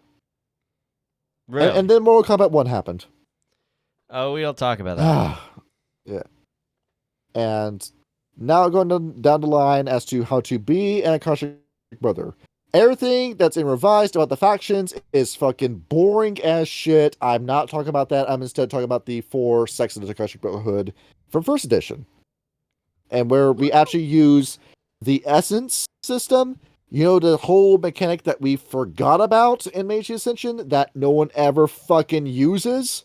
Well, guess what? You get to use it as an Akashic. Yeah, so it makes more fucking sense that you do this. Why did you throw every idea out from 1st edition and Revised? That was too hard. This shit pisses me off so much, Kyle. You did this same thing with the Ravnos clan book. You were cooking with the Ravnos book. It was so good, and then all of it is gone in Revised.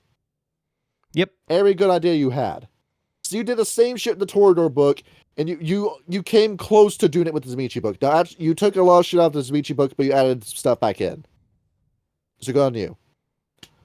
But this is what irritates me with these White Wolf books and how nobody talked with each other when it came to development. Yep. Nobody shared ideas.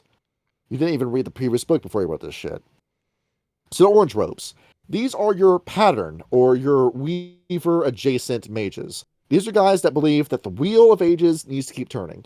We're not going to leave this world behind. We need to stick around and make sure the wheel continues to turn. Pretty simple, right? Make sure things work. It's not everything works as intended, but everything just needs to work. We need to stop the wheel from stopping, is the plan. You think their uniforms are What? based off of monks? Just orange robe makes me think of monks, like Buddhist monks. Oh yeah, that's the idea, is that they're very like hippie-ish, so to speak, where they're one with the world around us, and they understand their place in the world, and they understand their destiny, and this is their destiny, and we need to slowly detach ourselves from the world and not get too involved in matters that don't really concern us. You know the shtick by this point. I'm gonna skip the scales for just a second to go to the Yogi, who are the members of the Akashic Brotherhood that might be a little bit fucking insane.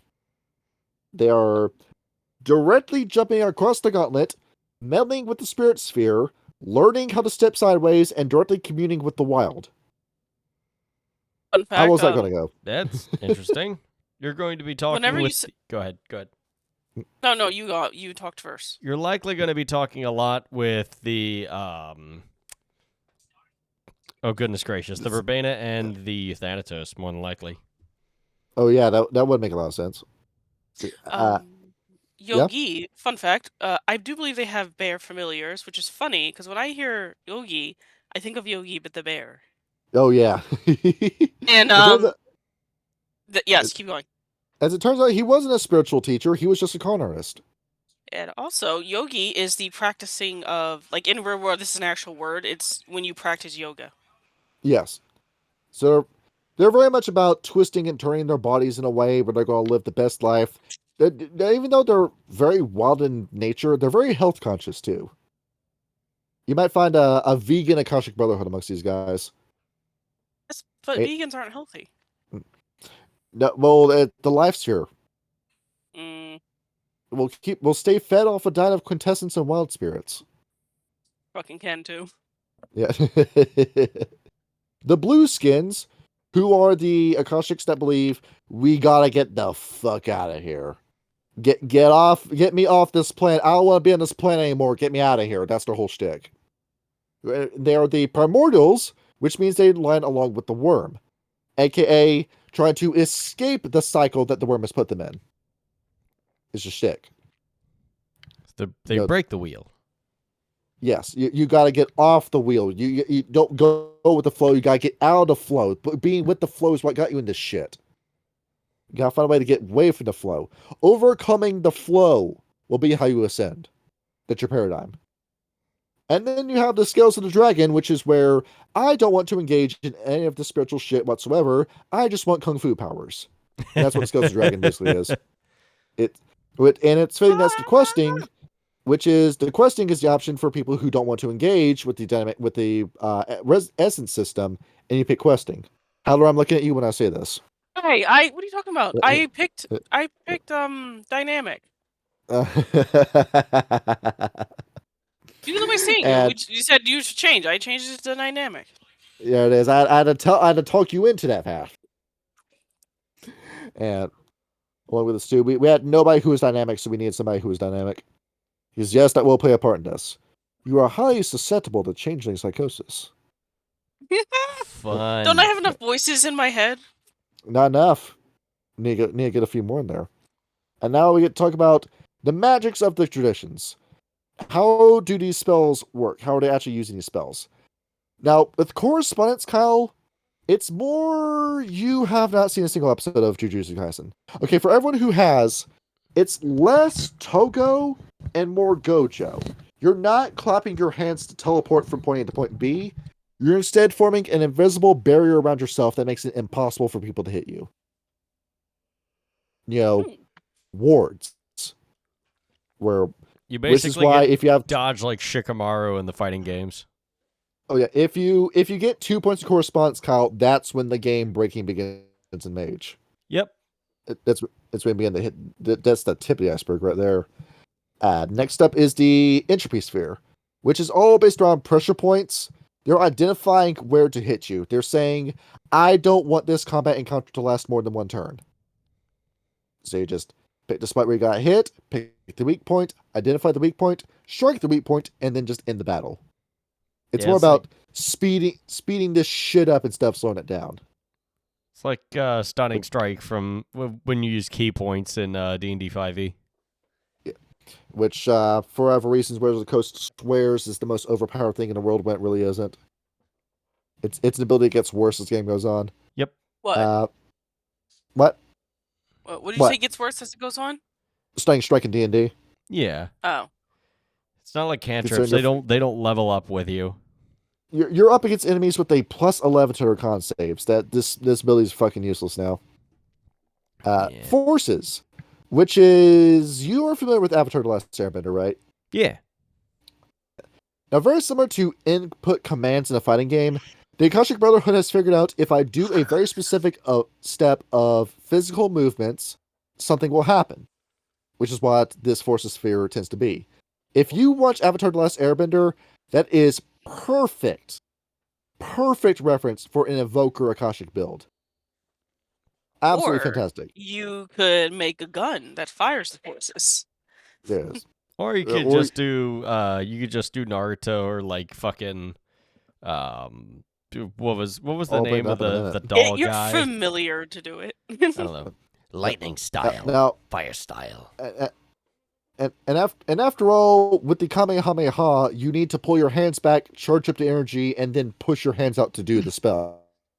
You know, there's a process you gotta do with the Akashic. Can you give a familiar a spell? Sorry, you can. go, Best. What were you saying, Besticia?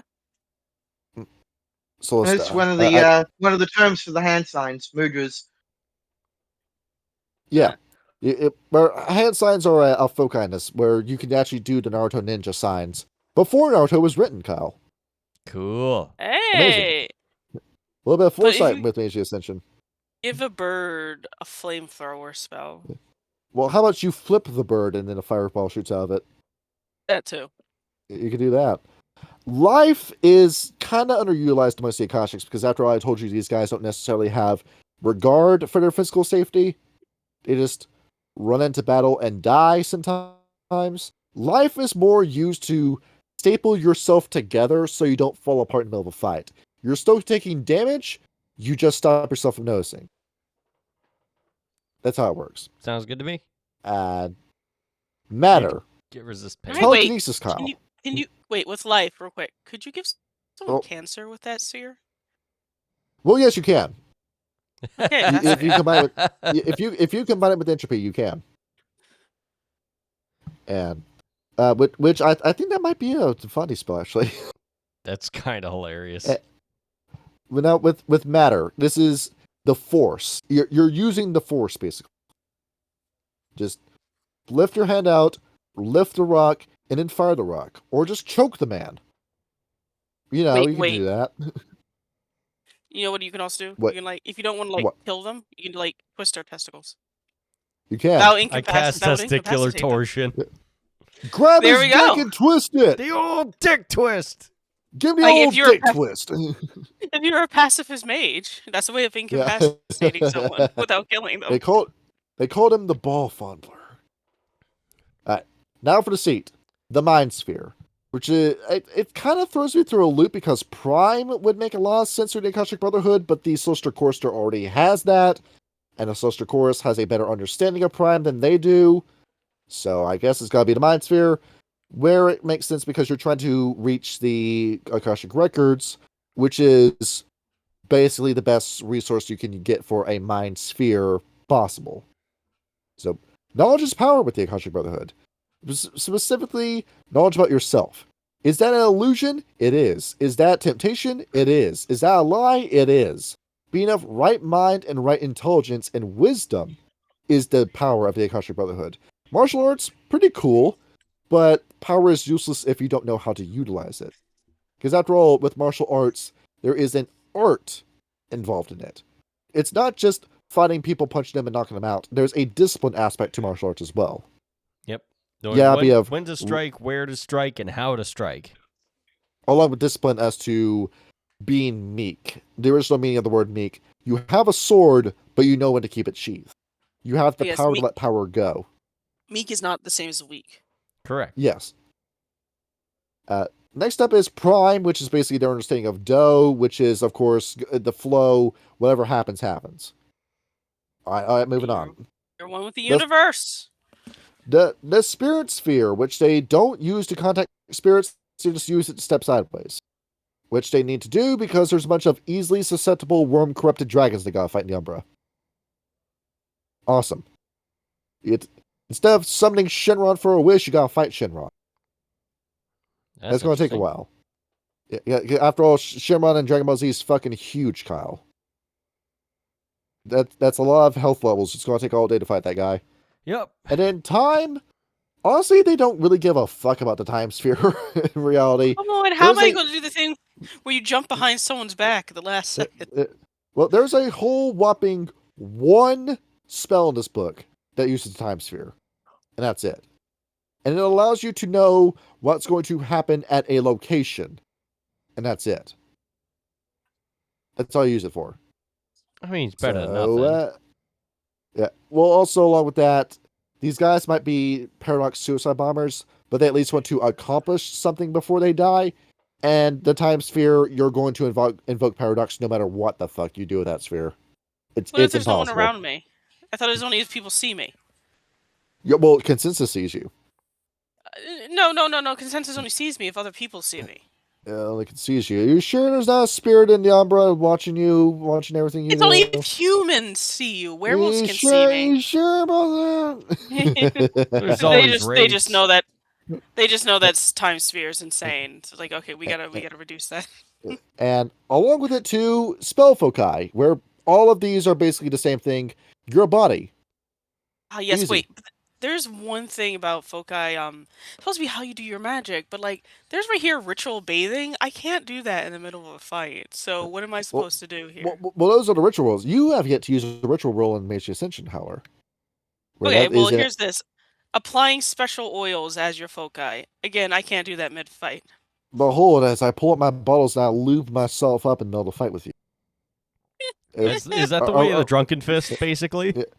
You're thinking to yourself, are we about to fight or are we about to fuck? Oh my god, fist wrappings. Some of these found like they would just take too long to be...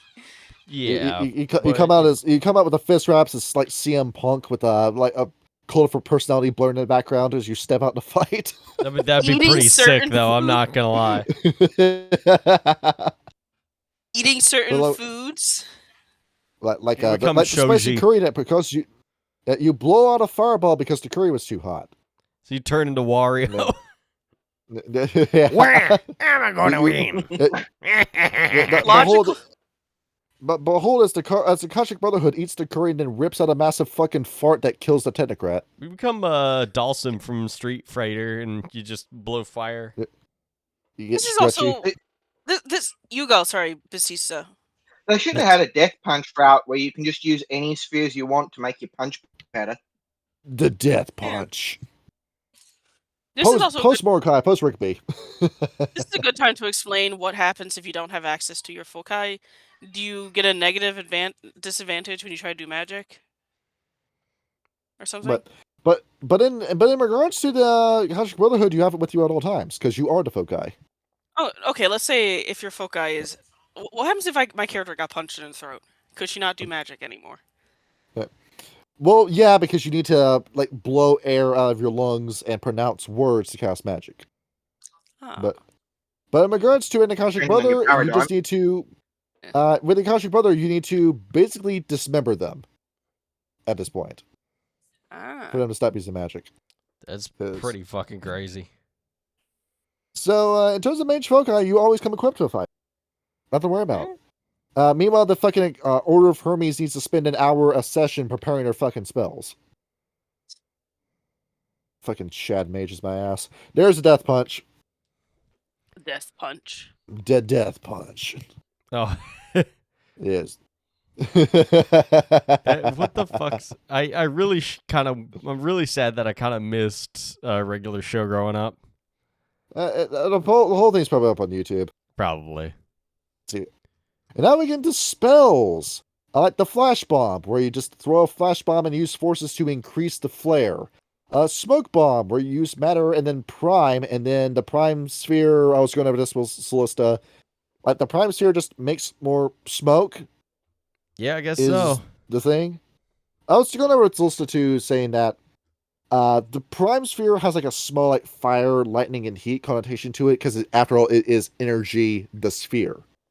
So you're adding more energy to the smoke and thus increasing the amount of smoke and the spread of smoke. Though why isn't this necessarily a forces spell? Also kind of throws me through a loop. Because I'll kind of work as forces too. Summon weapon with corresponds 3. You can just call a weapon from anywhere around the world and summon it to your hand. That's kind No, of cool. is this a complex weapon, or like if I summon a gun, does it come with no bullets? Fuck your gun. Pull out a katana. That's true. You play. It's cooler. Yeah. It's like you're playing. Not Cruelty Squad. Super Hot. It's like you're playing Kingdom Hearts. You summon a Keyblade. Bobber and the gang want to fight the Heartless, but don't have a Keyblade. We gotta build a Keyblade out of trash cans, Rudy. You didn't have other roads like focus the blow, which requires you to punch somebody, and then your punch just deals more damage. Simple. Easy. You just need 1 point of forces to use that spell, and that's it. All right, well, a point of mine too. Yeah, that makes Spirit sense. Wounder, where you punch a man so hard you damage their avatar. That's kind of Incredible. fucking sick. Hey man, what the fuck, man? And now for what we've been waiting for, repeating blow. Forces 3, corresponds 3, mind 1, prime 2. You need to either punch or kick. At the beginning of the attack action, you make the roll for it, you succeed, and then you succeed your melee attack. And if you want to use it as a spell, you then roll the ret score. If you succeed, the spell begins. You then keep rolling your attack, the difficulty increasing by 1 every attack you do, until you either flavor this in one of 2 ways.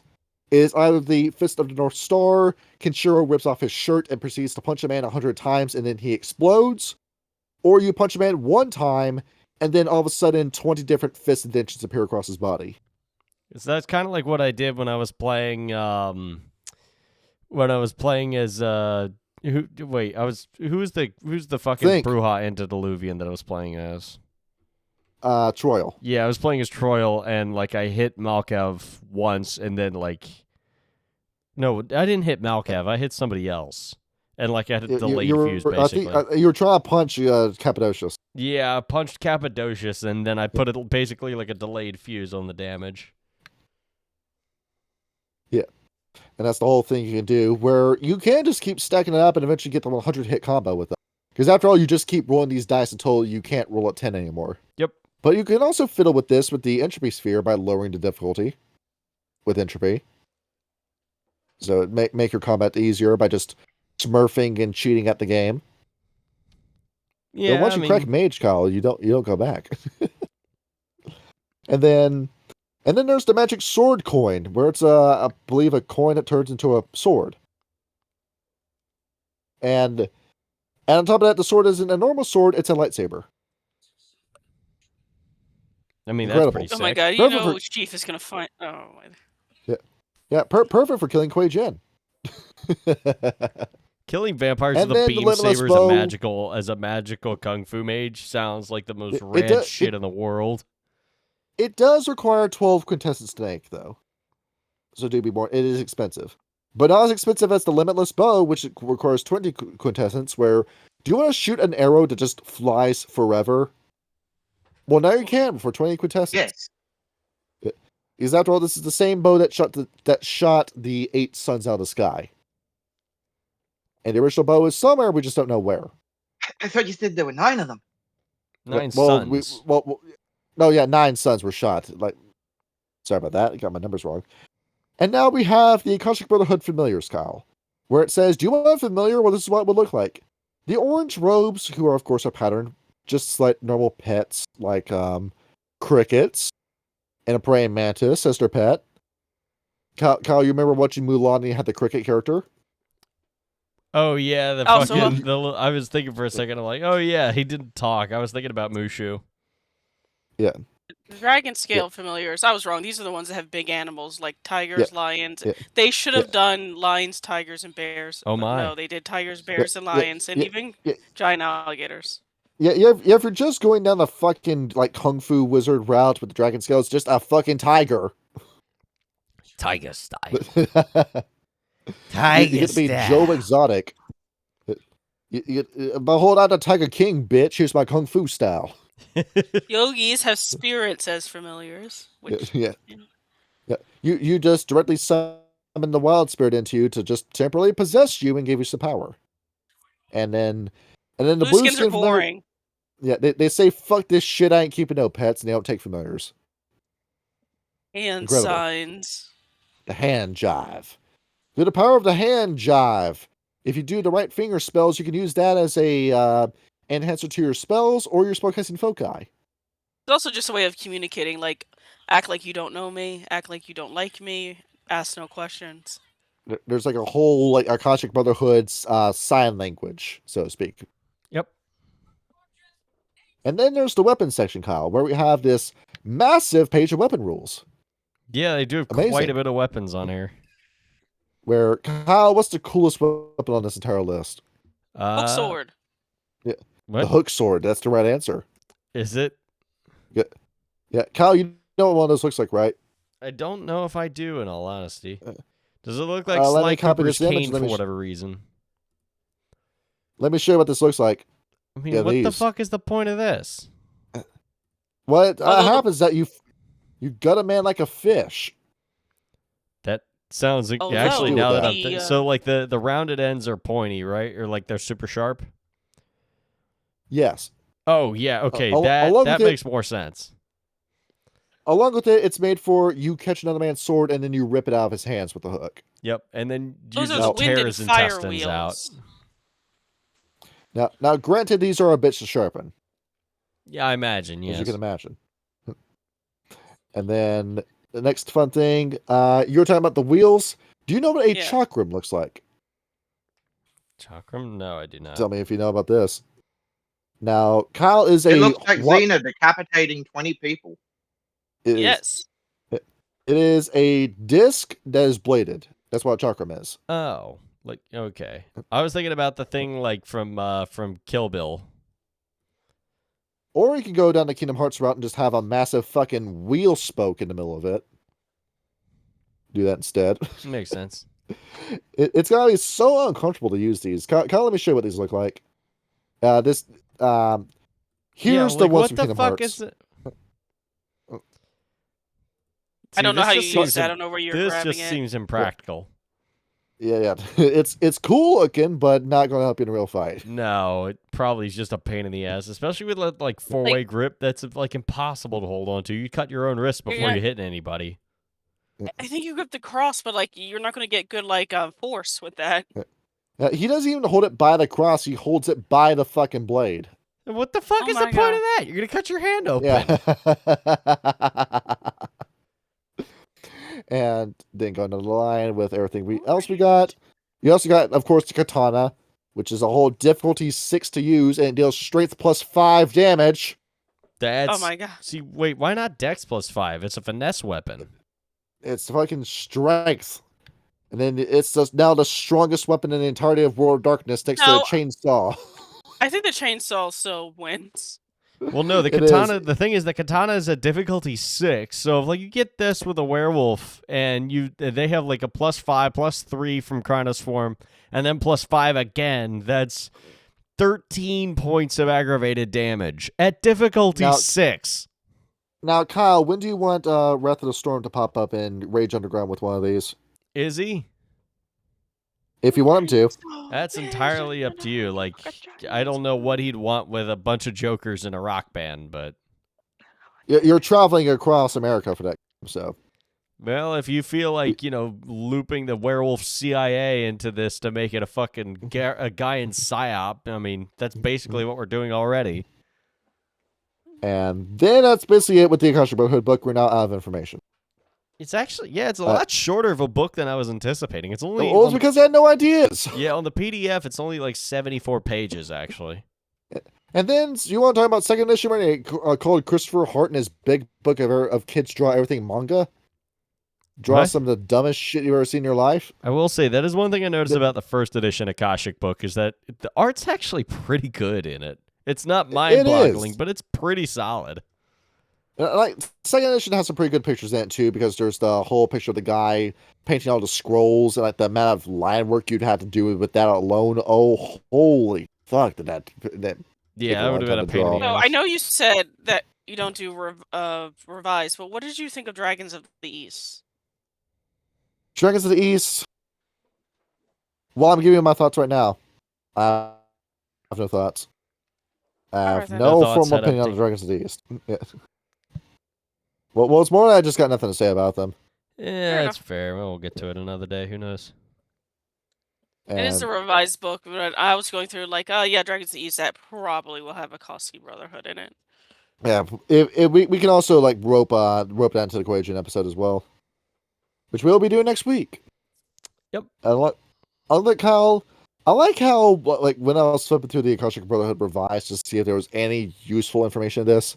I saw there was like a sumo Akashic Brotherhood in this member in this too, and that caught my interest because Kyle, I remember it started with Street Fighter with E Honda being the main I used in Street Fighter 2. Oh, yeah? Is where it got to start. Because after all, you just mash the attack button and he starts doing a 100-hand rush. And it was- bat like the Sumo Honda. And it was certainly better than Blanca's shit. But the thing is that I started looking into what sumo wrestling was, and it turns out it was more fascinating than I thought it was going to be. But back in the day. Yeah. Because it turns out there's this whole training regiment where you wake up, you train for 6 hours straight, and then you just eat healthy, but it's a lot of healthy stuff, which is why you bulk up the way you do. Yep. Because it's fucking impossible to get fat in Japan, because all the food is actually good for you. You need to deliberately overeat to gain weight in Japan. Yeah, it's a lot of fish, it's a lot of chicken, it's a lot of grain, and all that stuff is very naturally produced. worry. They've got very stringent The entire what's it- world. The The entire entire world is world. getting fatter, so don't worry. It will not just be America. more fat Don't bitches. worry. Let's go. And on top of it too, Kyle, with the sumo wrestler, like watching like a few tournaments, these guys will fucking slap the taste out of your mouth. Oh yeah, they a beat fight the with shit you. out of each other. It's kind of crazy to watch. Oh yeah, that's part of the training too. And along with it, they have all this knowledge of different throws, which is why when you notice with a lot of my character designs, why a lot of my characters tend to be big boys. Yep. That tends to be why. because anybody can make like a skinny mini, like spiky hair shonen protagonist kind of character, and I get bored with that kind of like samey stock character design after a while, which is why I want to get more extravagant with my character designs. Yes. And which is why we have Nozomi Nishiyama. Well, This he's is just a bullshit. fat America's fuck, not- so. Well- America's not even the number one fattest nation in the world anymore. Oh, they took our title. Yeah, this was like the Philippines has it now. It's mostly all island nations, like just a bunch Yeah. of island nations. Yep. Yep. I've read that. And along with it too, Kyle, we haven't used him in an episode yet, but Porig, my Fiona Patrick? character. Another thing about sumo is women cannot join. And funny as shit, when a doctor tried to like treat a sumo, like, oh, you're injured, they told her to get off the ring, and they had to like bless it afterwards because she Yeah, cried. there's a whole like spiritual thing involved in it too. Mm-hmm. Yeah. There's the whole thing started because there was like a war going on between dispute going on between Take Mikazuchi, the god of strength in Japan, and Take Minakata. And it ends with Take Mikazuchi just ripping Take Minakata's arms off in the middle of the fight. Damn. And he just pushes him out of the ring and says, "Oh, you lost your arms." Semicolon, frowny face. I would love to see like a sumo wrestler go on, that Russian show where it's like two guys step up and they take turns like smacking each other into the jaw. I'd love to see like a sumo wrestler on that. That would probably be a one-shot knockout. Oh yeah, absolutely. That dude would probably fuck him up. There's a lot of weight behind that swing. Yeah, because it goes to show that you can win a fight legitimately without throwing a closed hand punch. That's fair, yeah. And also, I mean, Butterbean's a good example of that as well. Like the boxer who had like the record for most consecutive knockouts in a series. Yes. And he still does sideshows too. Oh, does he? Yeah, he came to Charlotte not too long ago. Oh, look at that. Speaking of sumo wrestling, there is a dog version. And Japan has legalized dog fighting, but it can only be one breed, the Tosa dog. Yeah, the Tosa Inu. Tosa Inu. Where, Kyle, it's a big damn Japanese Mastiff. I mean, that makes sense, but they probably, have very strict rules about it, more than likely. Sure, but dogs still die from it. Yeah, definitely. Yeah. You got you, because dogs are dumb and they want to kill each other. I don't know about that. Oh, yeah, that's a big damn dog. Look at that. Yeah, you were geniuses back in the 3,000 years ago, and now you piss yourself in the lightnings. Hey, lightning's scary, man. I can't. Oh, scare that shit. Like, what's really funny is that my sister-in-law, her mom has a pit bull named Xena, and she's just like the sweetest dog ever. I remember we were dog sitting for them one time because they were away on vacation, and so it was thundering one night, and I was sitting at my desk doing just on my computer, and Xena walks into my room and just hides under my desk next to my computer, and she just looks so distraught because it was thundering, and I was just like, "Oh, Xena." Yes. With you talking about your dogs, it reminds me when I went to visit you, and there was that. There was what? I didn't know she wasn't supposed to go outside, but I ended up opening the door while it was raining. And then she runs out, and you're going, "Oh no, she can't go outside! You gotta catch her! And I step out. Oh wait, and she's hang just on. looking up at me like it's what? Oh, which dog? Oh, my sister's dog. Yeah, Azula. Oh yeah, Azula. Yeah, and then she's looking at me in the rain, and she's like shivering in the rain. Yep. And I'm looking at you. I'm thinking, like, you're the one who ran out here. You can't look at me like this. Yeah, she's a very spoiled dog, I gotta say. Yeah. There's a reason that my sister named her Azula. She's a little princess. Very much so.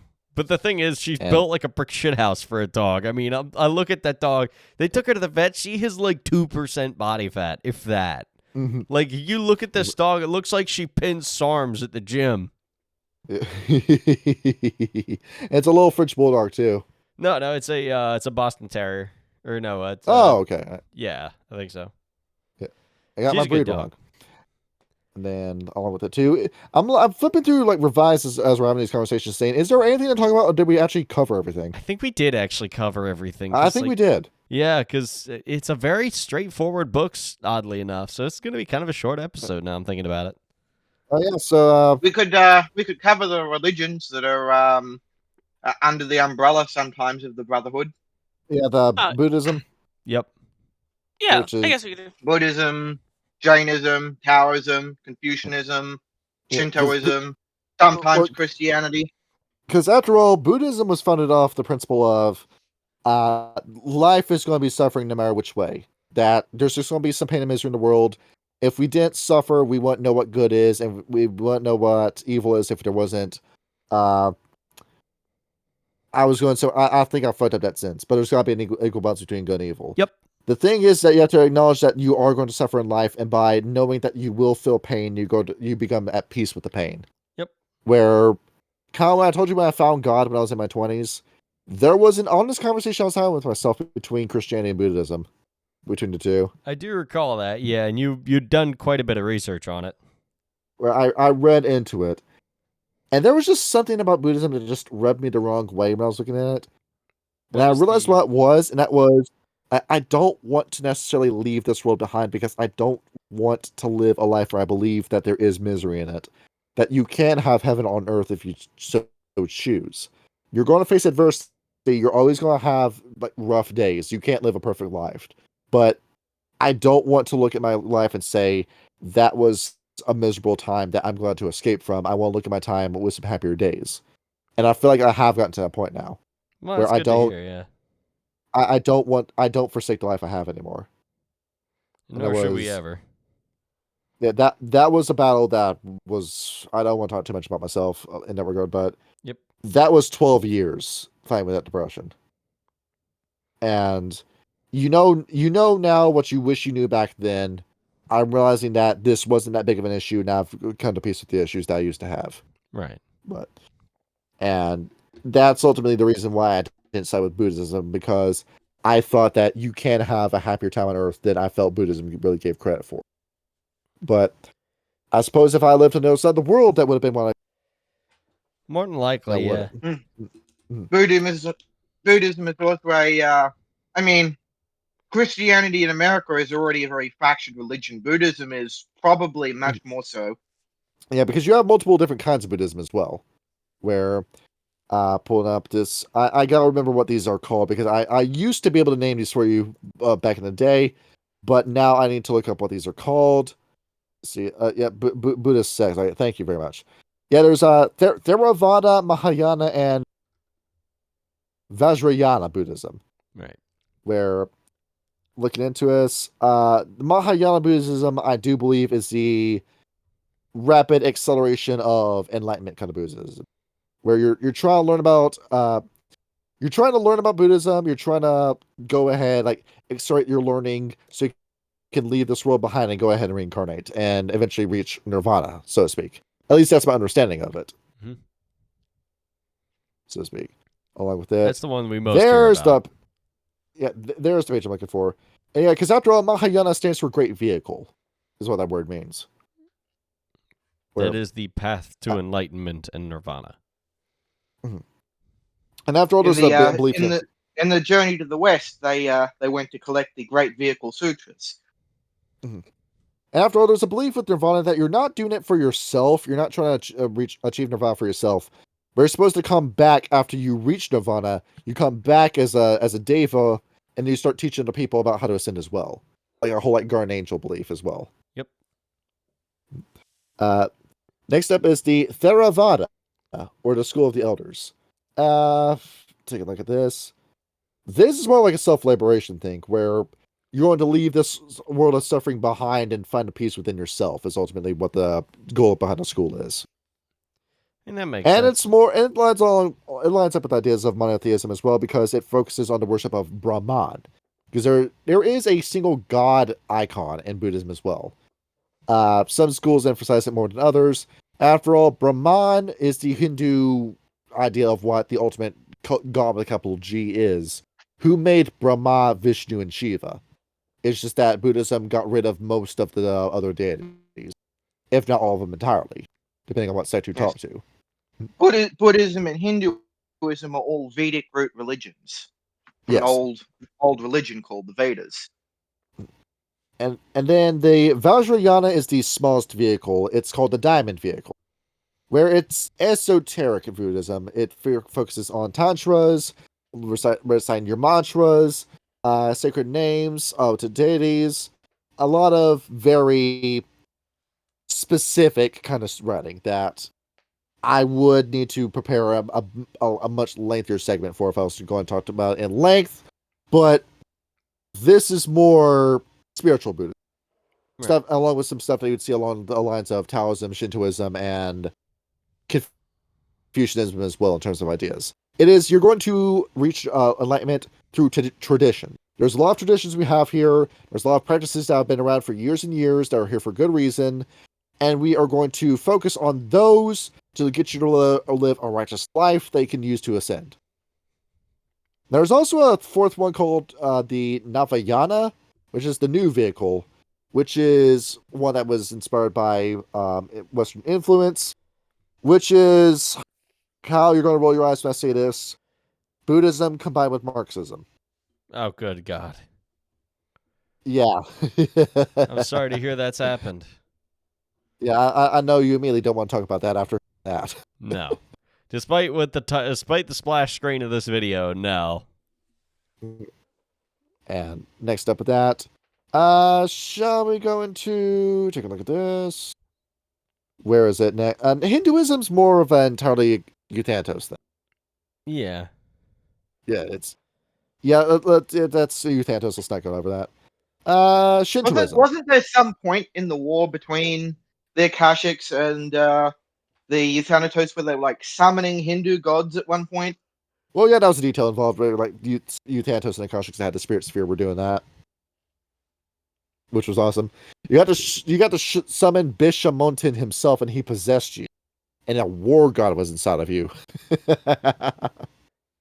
Fucking awesome. Shintoism. I feel like, should we talk about Shintoism now, or should we wait until the Dream Speakers episode?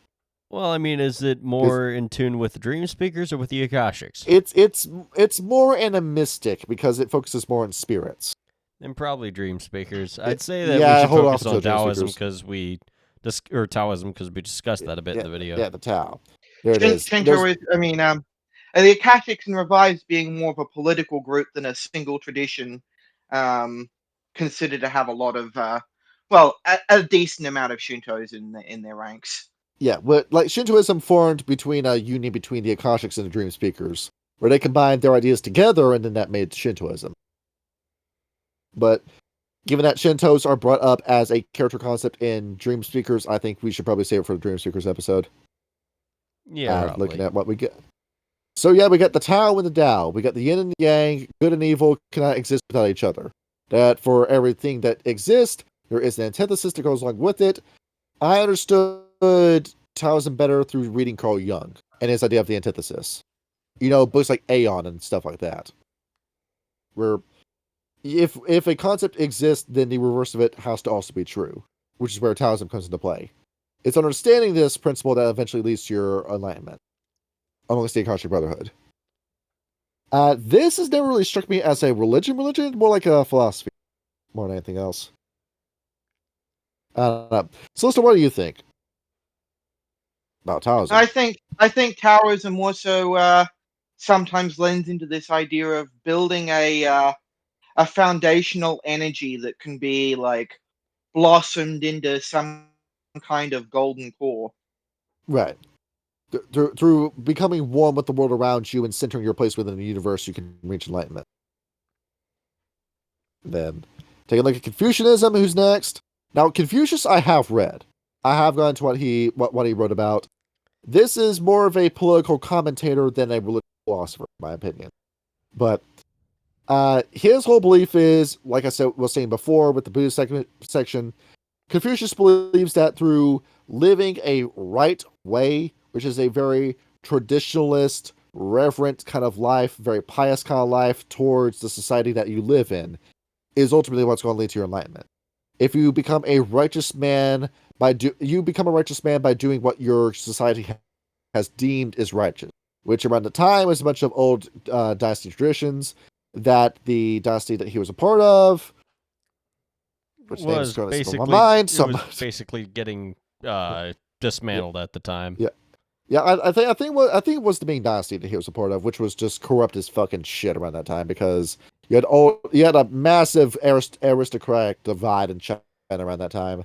Never where underestimate if you were rich the in power China, of if you're catty if you're a political eunuchs. family, you could just get away with whatever the fuck you wanted. And Confucius essentially formed this whole philosophy to counteract that. Did anyone listen to him? No, but he's been vindicated by history ever since. Confucius say, men with hole in pocket feel cocky all day. Yes, he was a serial public masturbator, and that was his entire legacy. He's up there with Mahatma Gandhi. Yeah, well, can't win them all. Nobody ever wants to talk about what a sex act that man was. Probably not. Kind of that's going to be your biggest regret. You're going to be 80 years old on your deathbed. You're thinking to yourself, you didn't get as much pussy as Mahatma Gandhi did. So what I need to do is start a cult and then talk with a bunch of world leaders, right? And then all these women will just throw themselves onto you. Damn, I ought That's to do incredible. that then. I should start a cult. That's the fucking thing. That's what I got to do.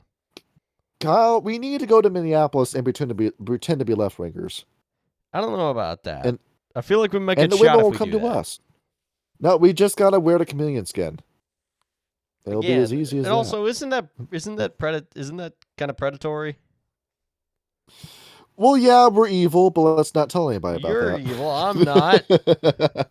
It feels good to be evil. I don't know, Being this cruel to my fellow man, using them instrumentally, using people to my own advantage, it feels fantastic. I don't know. I want to do that. I Yeah, like that's being the a nice Taoist person. principle, right? Doing evil feels good. I must be evil, Feel and I good will to do sin. bad Wait, things.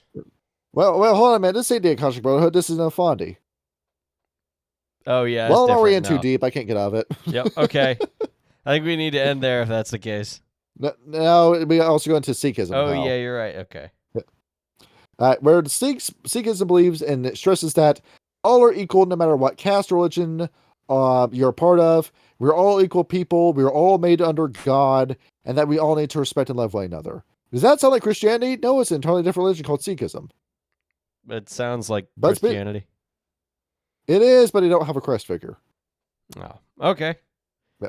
See, that's the So thing it's- is that Sikhism didn't take off because they didn't have a mascot. And that you began with the gurus back in the day, and then it spread in the 19th century and the 20th century, and now it's here to stay. Yep. Because after World War II, a bunch of Sikhs spread across the world, spread their ideas amongst the Afghans, and then went out of Afghanistan over into the rest of the world, and now we have a religion that's here to stay. They always carry a knife with them to protect their beliefs. Yes, because there is a whole martial element to it too. Where that's almost like a religious tenet of the Sikhs that self-defense is one of your God-given rights. So what you that's gotta do, pretty Kyle, good you with the gotta Akashics then. You gotta carry a 9-inch cold steel knife in your boot. Nice. That's the one thing that your great uncle McGilla gave you before he died, Kyle. Well, there was a number of things. Yeah, he was never nice to you or any of your family. He went around with that knife and he threatened people with it. And when he died, that was the one thing he left you. And you know what? I will always remember him fondly with that knife as I walk around and follow in his footsteps by threatening politicians and bureaucrats. Let's see. Is there any other Asian religion we have left to talk about? No. Wait, did you do Confucianism? We Oh, did yeah, we did Confucianism. Let's see, We did Buddhism. Marxism. Marxism. That was invented in Yes. Europe. It doesn't count. Yes, then but they're like the biggest practitioners of it now.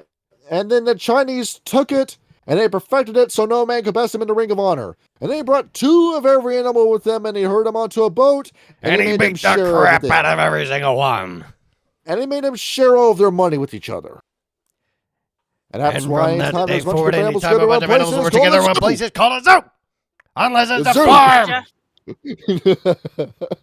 the Japanese have any special religion that was Well, unique we to... talked about we're going to save Shintoism for Well, when we get to the there dream speakers. was the Ainu, but the Ainu people are so thoroughly dead, we don't know what the fuck they were talking about anymore. There has to be like Yeah. 5 of But them we- left. Like the names of the Ainu people's gods were not even recorded. We Oh, don't even know what they wow. were. That's Yeah. kind of weird. Like we have like names made for their gods, like the Howling God, which was like this wolf god that we don't even know what he was supposed to be. He was just a wolf god. Where there was an entire Realm of the Apocalypse tribe in Japan, that could have been a thing with the Ainu people. Honestly, would have been cool. Well, they're heckin'. We could. That could be your next homebrew. We could Look build into them the and Ainu say that people. canonically they were killed in the Middle Ages by the They summoned a By the giant Kuei-jin. ice totem and it froze them all solid, and they'll unfreeze during times of judgment. or they were killed by the Kuei-jin. Which is probably the more likely thing that happened, because Yeah. the Kuei-jin fucking kill everybody. When we get the power, we're going to kill everybody. Next up is the Ryukyu people, where this is I almost want to say they're verbatim because of just how polytheistic they were and how elemental it was. Because a lot of their beings were like a fire god or an earth god or like a mud covered god that like kept the bad spirits away. And then the Ryukyu people, at least their stuff was recorded and kept archived. So we at least knew what the Ryukyu people did. And now is a beautiful little place called Okinawa. You can go over to Okinawa, and it's an absolutely beautiful beach. That's on the bucket list, Kyle. Just to go there. That part of Japan specifically. Which beach is this? I'm not worried about going to Tokyo and doing the Weeaboo pilgrimage. I actually want to go to Okinawa. Okinawa, I've heard is nice. Well, let's name any part of Okinawa. It looks fucking awesome. My roommate's been to. where roommate- most anime go to for their beach episode. Oh yeah. Nice. It's and after all that, this had to be like during the days of World War II, like right after the war ended. This would be one of those places where if I was here, I'd say, hey, keep me here for just a little bit longer. Yep. It's like I need a little bit Alrighty, more I'll- time to wear off the combat fatigue and learn again to love my fellow man. I'm gonna stay right here. And then somebody's going to tell me he's going to teach me karate, and I'm going to go back to America, open up my own dojo, and teach people how to fight. And then accidentally start a bunch of cult money. of personality around yourself and basically be a teen The domestic terrorist group. dim mock poison hand. Yeah, the dim mock poison hand. Where he just wrote an entire book about just how good looking and handsome he was. Yep. And so then he trained his kids like they tried to bomb a rival dojo or some shit like that. It was crazy. That's what the Akashic Brotherhood are up to in America. And then they got a video made about them by Super Eye Patch Wolf. One of the most soft-spoken. Didn't Count Dankula make a video on it too? I he think it's might time to wrap have. it up. Actually, I don't No, know. And then No, the Akashic Brotherhood released The Secret. Well, and then they cut. Oh, but there's a whole like subplot in here too that's in revised where they said, "Hey, you remember the reason why we went to war with the Euthantos? We were trying to toughen you up and make you stronger to face the oncoming Wheel of Ages." Is that so? This is the dumbest fucking shit they were. I was trying to not say this because it's such a stupid plot point that makes no fucking sense. It's just here for being a twist for the sake of being a twist. We wasted your time, and now a bunch of Euthantos are dead, and a bunch of Akashics are dead, and you failed the test. Yep, good job. Well, the test was pretty poorly designed to begin with, because why did we need to die for us to learn the test? Oh, because then the strong ones are the ones left behind, right? And that's it. Oh, well, hold on. I know how in the episode there is one bit of information we can't go over. Okay. Relationships. Oh. Whoa. Where the fuck's so when it that in comes the to book? so when it comes to any and all other relationships with everyone else, with the other traditionalists, the Akashic Brotherhood says the same thing. This is in revised. You gotta go to revised for this one. Oh. Yeah, And it wasn't it's- really clearly First edition defined in didn't first talk edition. about that. Yeah, because the first edition, the Akashic Brotherhood wasn't really supposed to interact with anybody. They were supposed to be this community in the middle of Tibet that just kept to themselves. They were So they didn't really sitting have next any to the relationships. stargazers on an opposite mountain. And that's all it was. But it's in a fucking weird spot in this book too, because I'm flipping through it. I'm trying to remember what page it is on. I forgot about this section, but I'm remembering it now. First We edition. gotta was go all the way interesting. over to. It's in revised. That's not it. There it is. Page 32 and 33 in the middle of the history section. Weird. Makes sense. So the Akashic Brotherhood just has the same opinion on everyone within the traditions. We're like co-workers, and that's as far as the relationship really goes. They're not really friends with anybody, but don't really hate anybody. Just doing a job, fighting Ascension War. We're just working together, and then when the Ascension War is over, we go back to doing what we were doing before. Clock in, say good morning, make some coffee, do the paperwork, attend the meetings, say nothing on my end, and then go back to fighting ninjas. Ah, You're It not lies going to about call their them after work. What? it lies about their What? relationship with the Thanatos. It says that, oh, we've always been fascinated with them, and our beliefs are so similar, and we have considered support the same politics for their traditions. That's a lie. They've been killing each other. Are you sure about we that? definitely weren't at each other's throats. You go over to the They don't like Euthanatos, Celestial Chorus. There we go. and then you Yeah. go over to the Euthanatos, and they're like, nah, fuck those guys. The cult They of also think they ecstasy might have has had past lives following other paths in the traditions, but ultimately they think they're on the best one now because they're Akashics. Yeah. The cult of ecstasy apparently has always helped them. I don't know when the fuck that happened. Well, they gave him a hard on. They gave him the little blue Oh, yeah. pill that gave him a little erection lasting for 4 hours. Well, as for any more, they Whatever they need to need see a one. doctor. Yeah. See what? The Tenocracy. Fuck them. These guys are leading humanity astray. They're going to keep this perpetual cycle of misery ongoing forever if they have their way. This is the worst possible ending. They would rather have a Nefandi victory than a Technocratic Union victory. It's that bad. Jesus. Because at least you're fucking dead with the Nefandi. You don't have to live in hell with the Technocratic Union. That's the better idea. We've all discussed how much that Technocratic Union just sucks. They're Like very...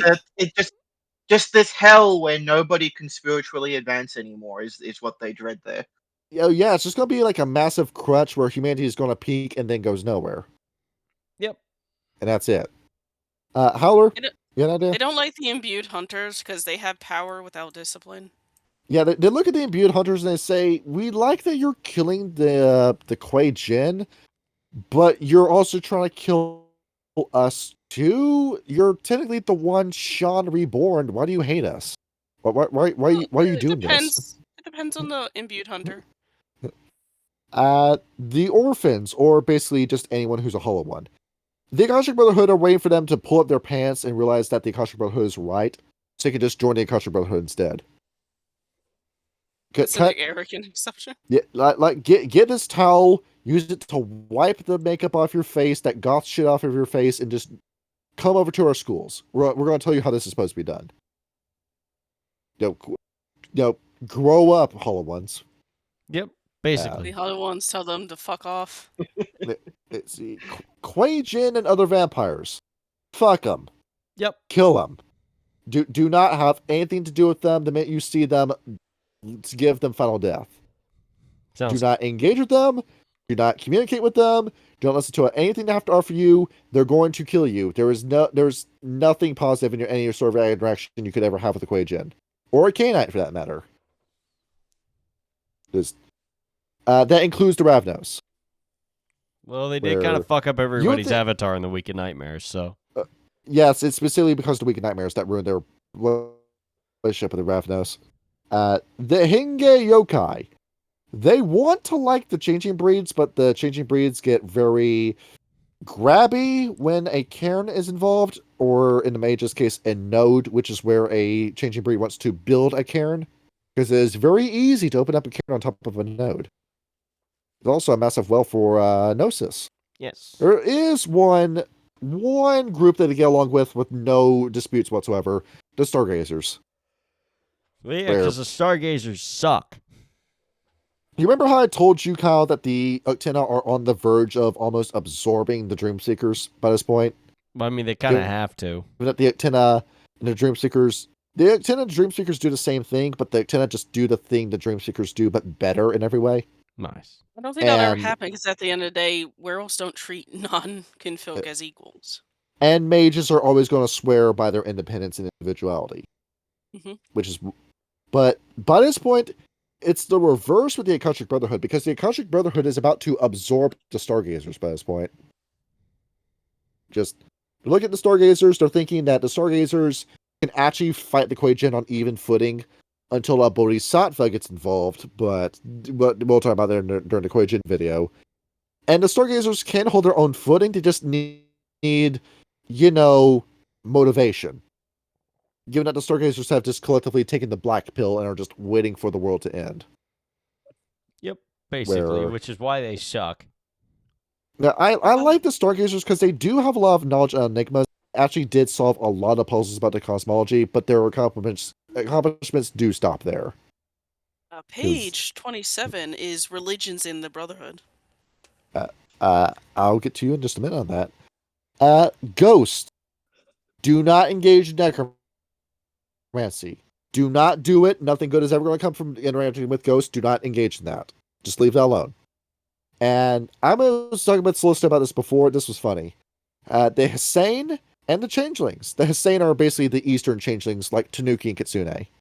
And they say, oh, we love these guys. We love the Eastern fairies. They've always been good to us. They've always been good to humans. They love humans. And if you do a favor for them, they will repay you for the rest of your life. Western Changelings, kill them.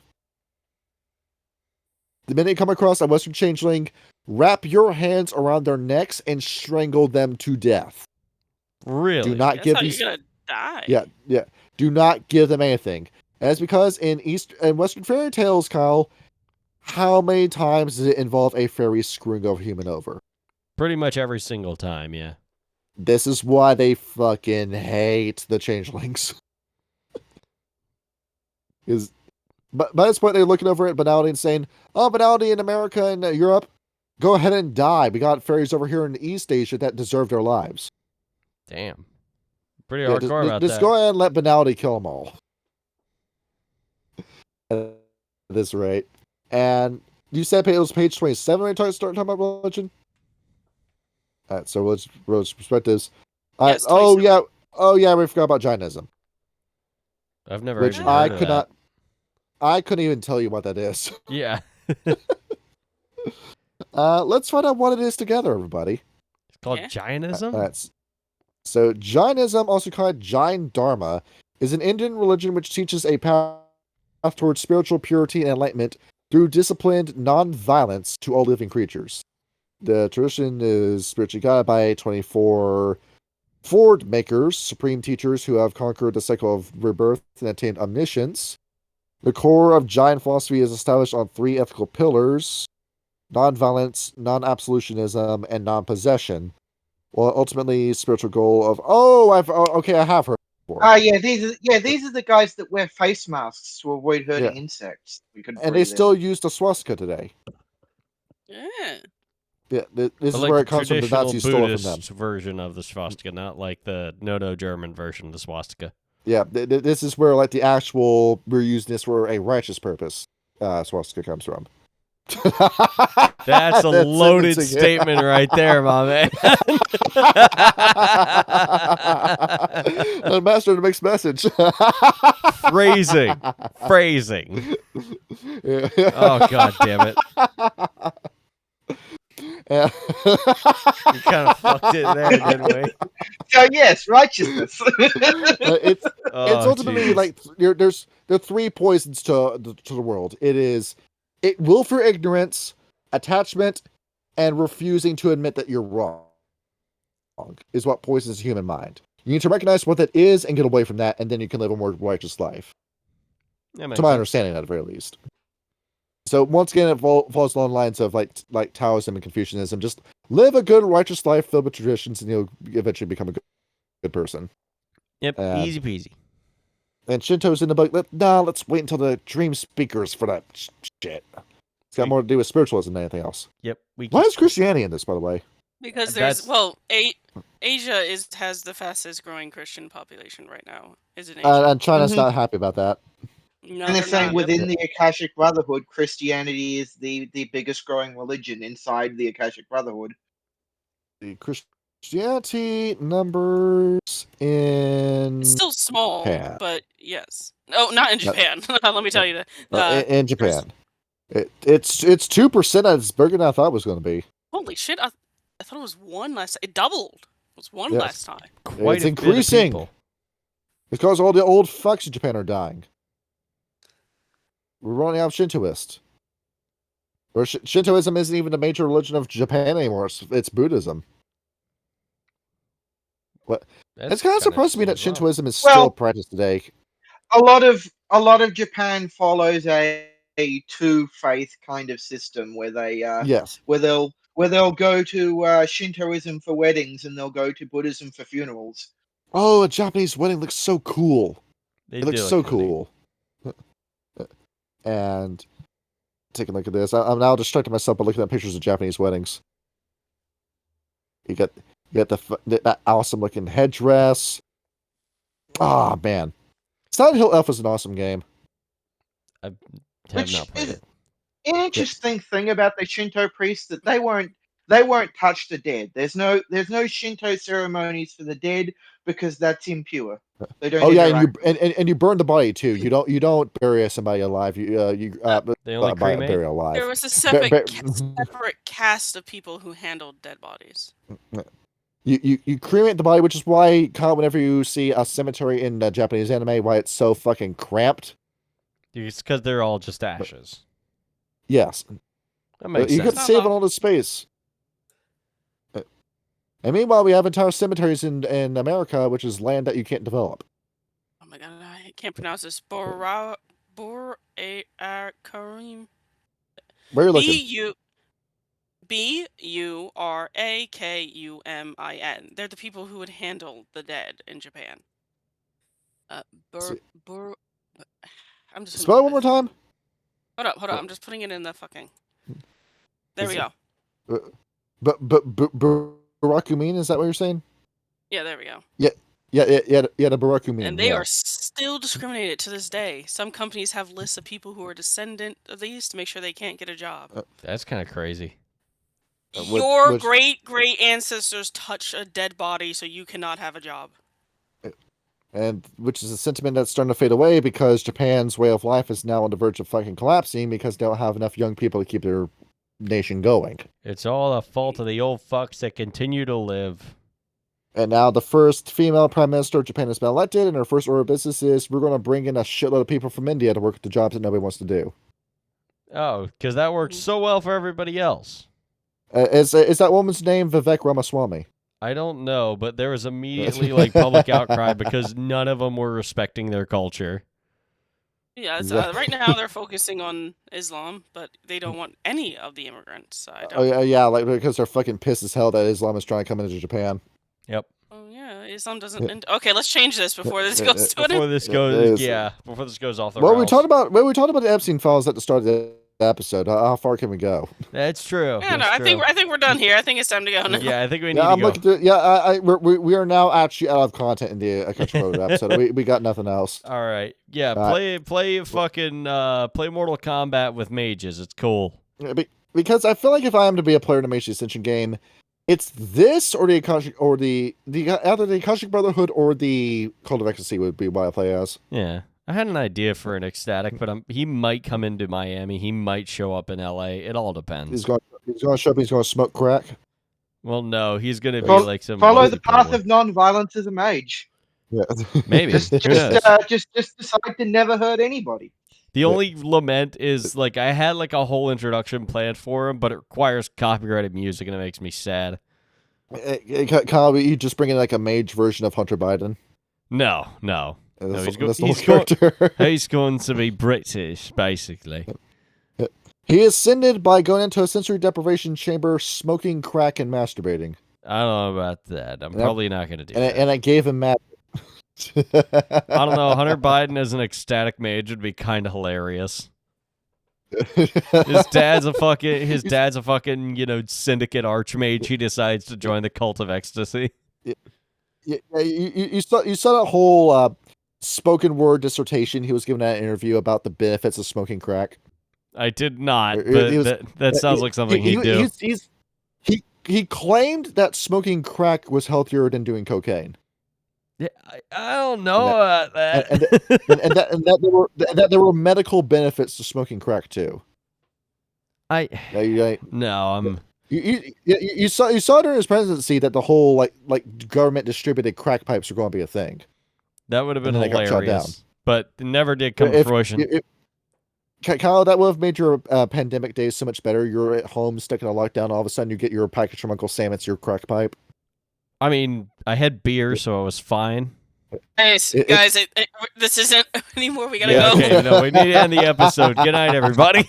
It was an Akashic Brother episode, but now it's a Cult of Ecstasy episode. It is now. Good night, Save everybody. it for the Cult of Ecstasy. We already did Cult of Ecstasy episode. Another did. one. Let's do a second one.